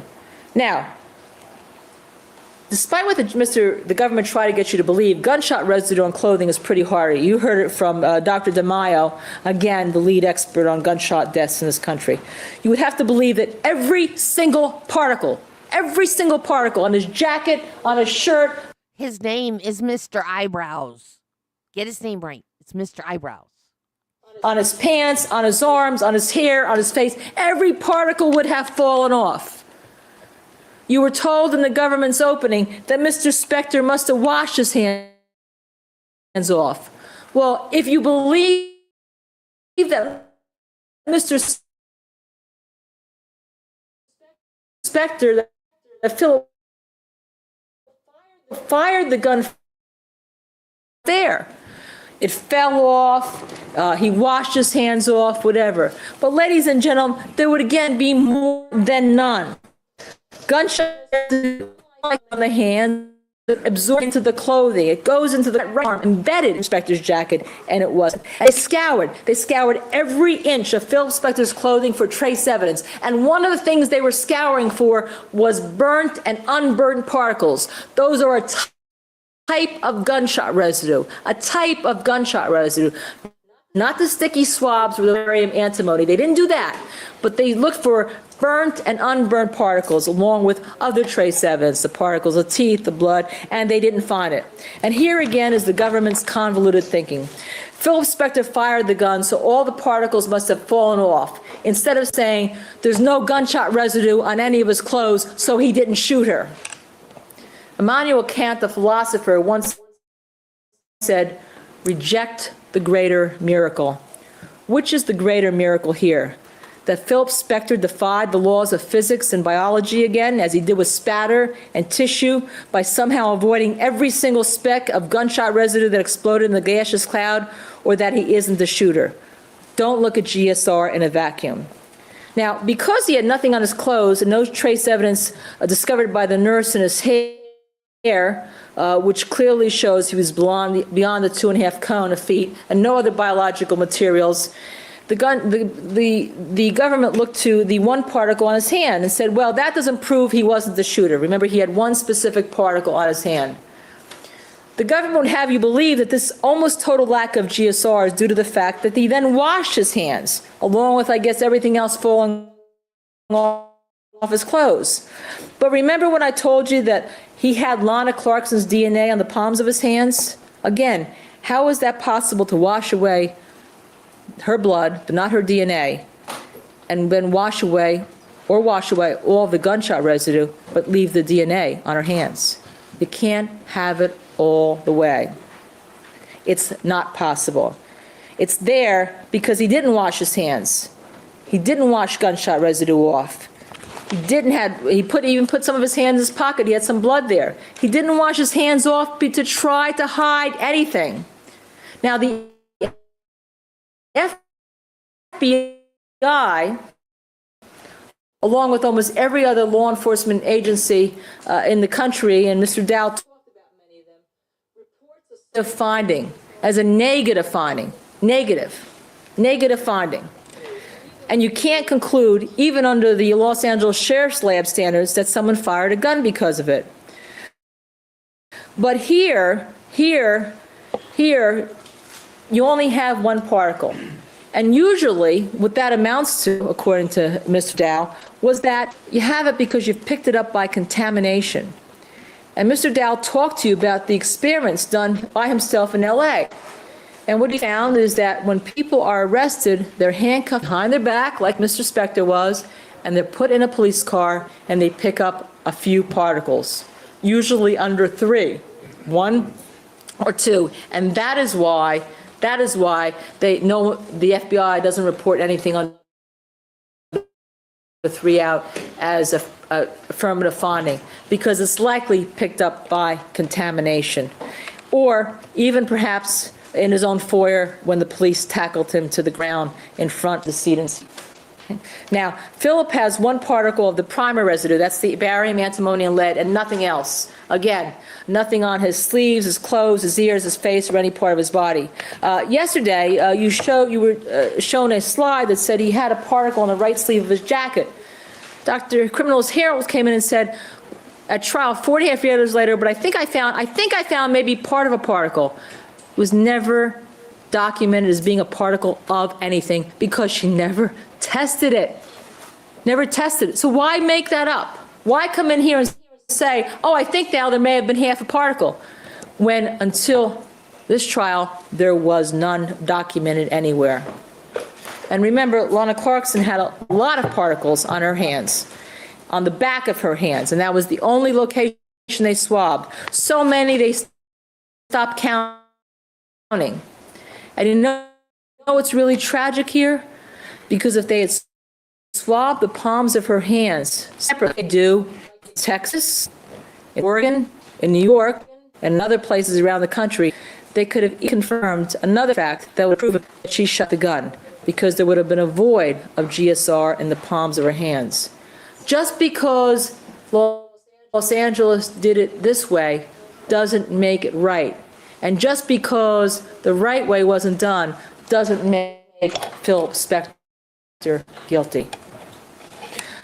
Collection, testing, and presentation of evidence to you is designed to support only one theory, the one that was formulated at 6 o'clock in the morning, on 5 o'clock in the morning, on February 3rd, 2003. He's guilty.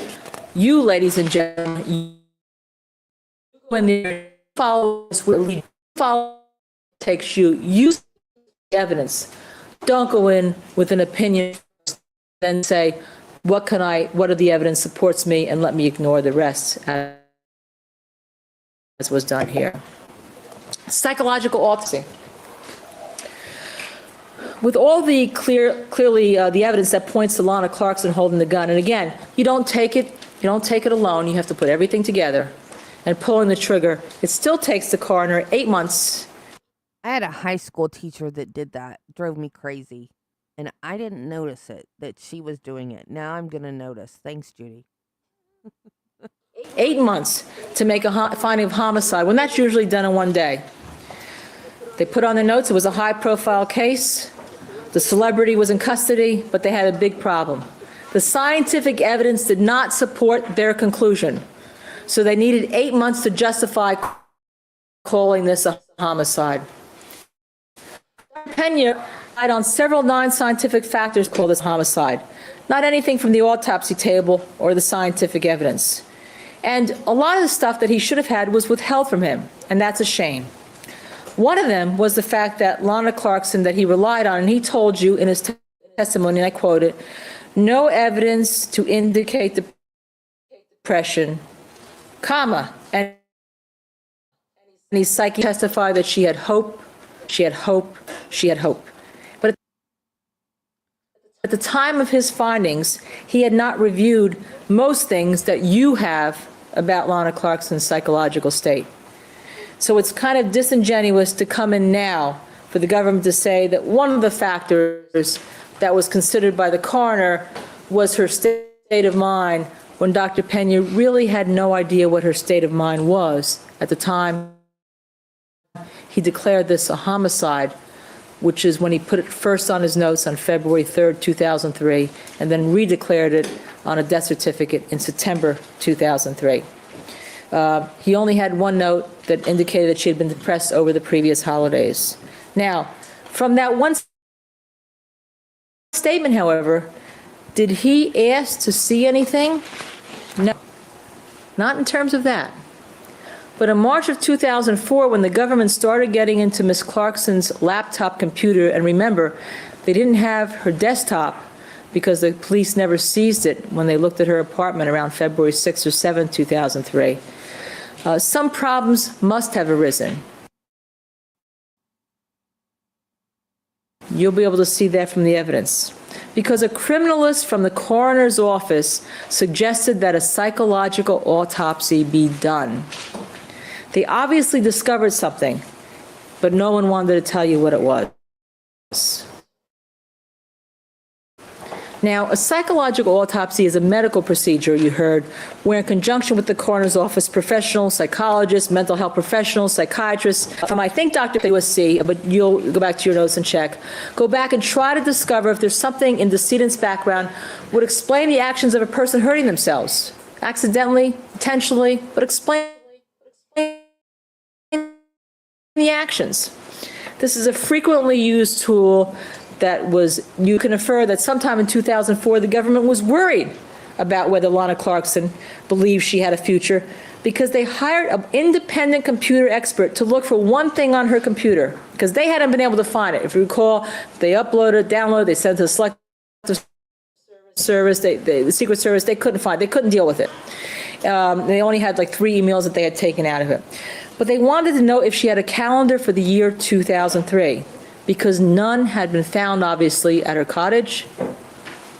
None had been found on her computer that they could find. And that's the only thing they were looking for. Because they know she had one for 2002. Because they knew that somebody who doesn't have a calendar for 2003, there may be some issues. The government has stated that Lana Clarkson was hopeful and planning things for the future. And yet there was no calendar. We also know that the communication between their computer expert, Mr. Hayes, and the previous district attorney, that there was a letter to a man that she thought that she was going to marry, a man named L.B., who she called the cowboy, and who had jilted her, not worked out, soon before her death. You would think that if somebody were looking to see if somebody were depressed or had love issues or financial issues or any type of issues that would give them that somebody from the coroner's office did. But the government also learned when they had this letter from L.B. Moon, which they first had in 2004, now this is after Phil Spector has been arrested and charged, that she had periods of blackout drinking. And this was in her own words. You'll have the letter in there, the important parts of the letter. You don't have to rely on Mr. Jackson and me. You'll be able to see from Ms. Clarkson in her own words. This is important because the night she died, she had a blood alcohol level of 0.12, Vicodin in her system, and another over-the-counter drug, which was a central nervous system depressant. We know when she left the House of Blues at 3 a.m., she had not had a drink. And by the time of 5 a.m., she had been drinking tequila, and she had a 1-2 in those period of hours. We know her fingerprints were on the neck of the bottle, suggesting she may have chugged the tequila. We know the government had saved one reference that they had. Fingerprints on the neck of the bottle suggest that she chugged it. It suggests that you drank it from the bottle. Well, no. You could have poured it from the bottle by having your fingerprints on the neck of the... What the fudge? That doesn't... Mr. Fortier, when he came in, that she had saved a reference to a depression screening clinic from an email that was sent in a mass mailing by the Screen Actors Guild. We know that the government had an indication that she had trashed her apartment when she was depressed. And while the government knew all this, when he made the judgment of homicide, it's in September 2003, he was relying on records he had to her personal physicians where she claimed that she didn't drink and lived a healthy lifestyle. And you can use your own judgment, ladies and gentlemen, whether people lie to their have 2 drinks or a social drink. They also knew that from a record she'd been on a medication a long time, as people to bruise easily or spontaneously. In fact, if you recall, as I mentioned before, there were 3 check marks on the bruises easily. And they also had the Chuck It email, which was one of the few emails that they had, again, because they had problems with her computer, that she was going to tidy her affairs and chuck it because it's really too much for just one girl to bear anymore. That's from December 2002. So for whatever the reason, according to Dr. Pena, he hadn't seen most of these records at the time of his autopsy. He hadn't seen most of these. But an experienced criminalist, Mr. Stephen Dow, suggested a psychological autopsy be done in 2004 when they started to get indications of this. And there was a letter in May of 2004 after a meeting that had occurred, and I'm going to take my time on this because I know you haven't had a chance while we were doing testimony to read this, that occurred that there had been a meeting with Dr. Pena and the staff, and Stephen Dow suggested the option of a psychological autopsy of the victim. May 3rd, 2004, okay? Maybe premature at this time. Suggested a psychological autopsy. Okay, so you know that indeed that was suggested, right? Now, the DA then, a year later, almost a year later, March 25th, 2005, sends another letter to Dr. Lakshmanan that says they have decided that the background investigation of Lana Clarkson is complete, and based on their investigation, that's the DA's investigation, there is no basis to believe that Ms. Clarkson took her own life. That's based on their investigation. And yet the psychological autopsy is a medical procedure. It's not a criminal, it's not a procedure that's to be taken by the police. Okay? They also included in that letter a box of documents,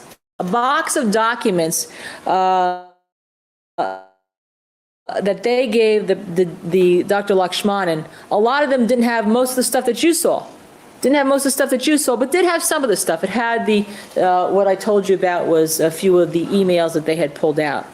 And they had a lot of statements. And you'll have those letters inside the jury room with you. And you read those letters and conduct and see where they take you. But once the DA told the coroner that they had decided where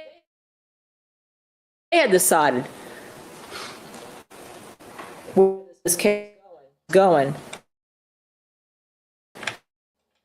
Dr. Pena told us that Dr. Lakshmanan took the box and locked it up in his office, and Dr. Pena had never seen it. No.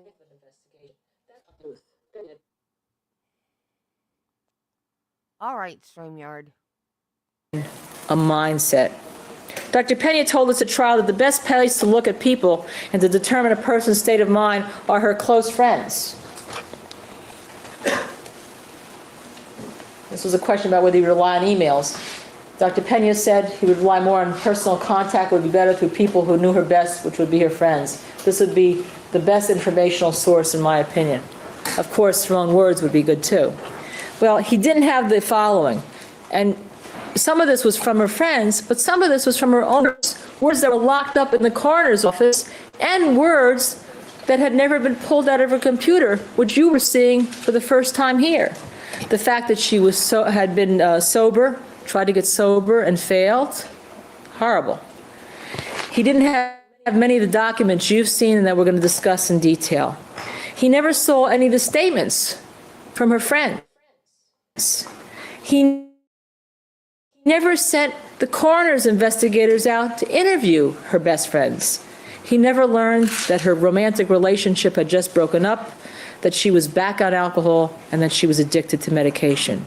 While he thought he had no indication of destitute and desperation that you have seen that she was feeling, apparently, because the DA didn't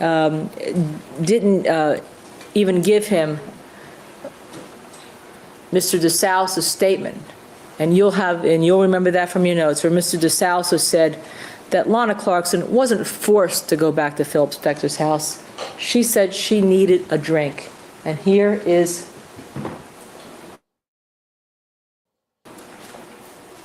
Mr. DeSalsa's statement on that. Well, in the parking lot, did she say, I would like to take a drink with him in his house? I really need a drink because I worked all night? Yeah, she said she needs a drink. In fact, I remember she needs a drink. You heard from day one at the beginning of this trial that somehow Phil Spector forced Lana Clarkson back to his house to have a drink. That was not even what Mr. DeSalsa had said. And yet Dr. Pena didn't know that. The government continued there. And yet, which the 1-2 level, which means 7, because 5 of them have metabolized. They never even stomach and contents and tested, even though they sent it out for testing to see if she had chugged more, because they believed there was a set that Phil Spector in there, Ms. Clarkson's records. And ladies and gentlemen, you have these records because these records have been ruled relevant to you. You'll have them because it's part of your investigation that you have to do when you search for things and you look for the facts and you seek the truth. He didn't even have those things, even though they could have been available to him. And you'll see that even in 1 month, she had 80 pills of Vicodin. And she admitted it in her email, she was addicted, as a scourge of our society, drugs. Ladies and gentlemen, psychological autopsies are medical determinations and not prosecutorial decisions.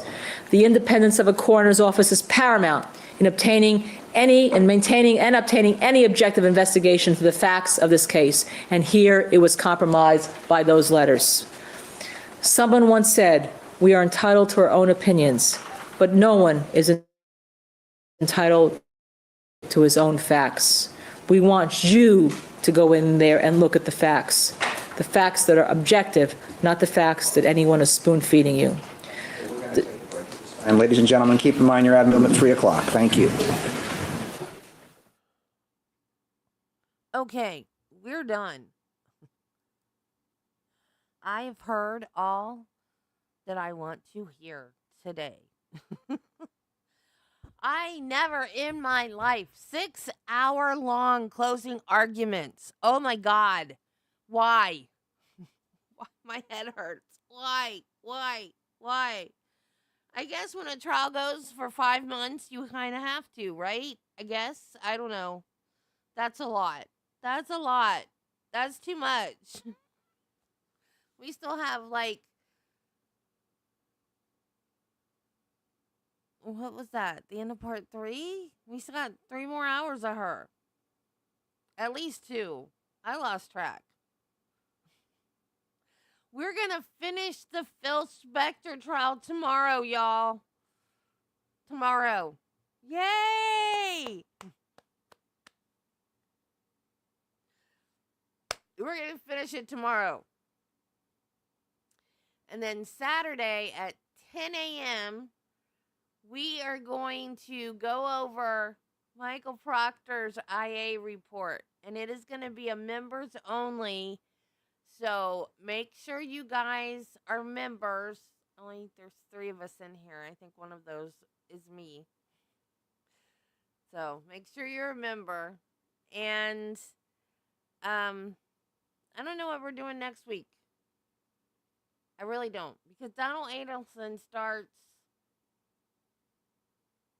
Friday, Thursday. Yay! 3 months! Oh my gosh. I can't believe I've had members for 3 months. I didn't think I'd ever get there.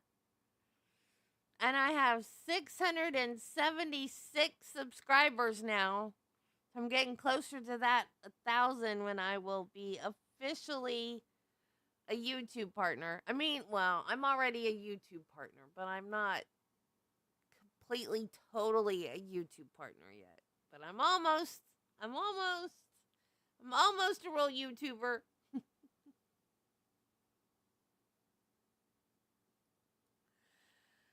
So, I'm tired. Man, I don't get it. It's got to be this storm that's on the East Coast of Florida right now. I don't know why.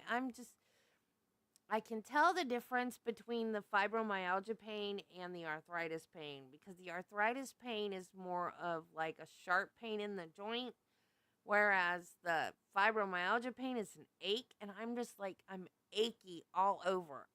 You know how when you get the flu and you just ache? That's what it is. I ache everywhere. Ugh. I need a body size heating pad.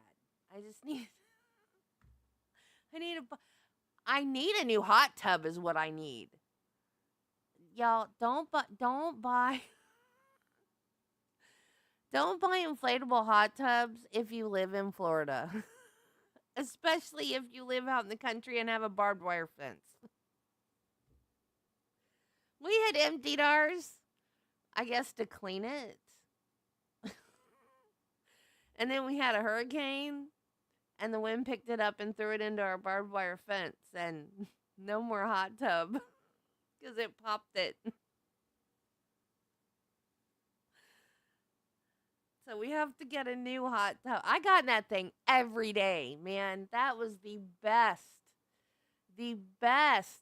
And my stepdaughters would be like, "Why are you getting in it when it's hot outside?" I'm like, "Oh, no, no, you don't understand.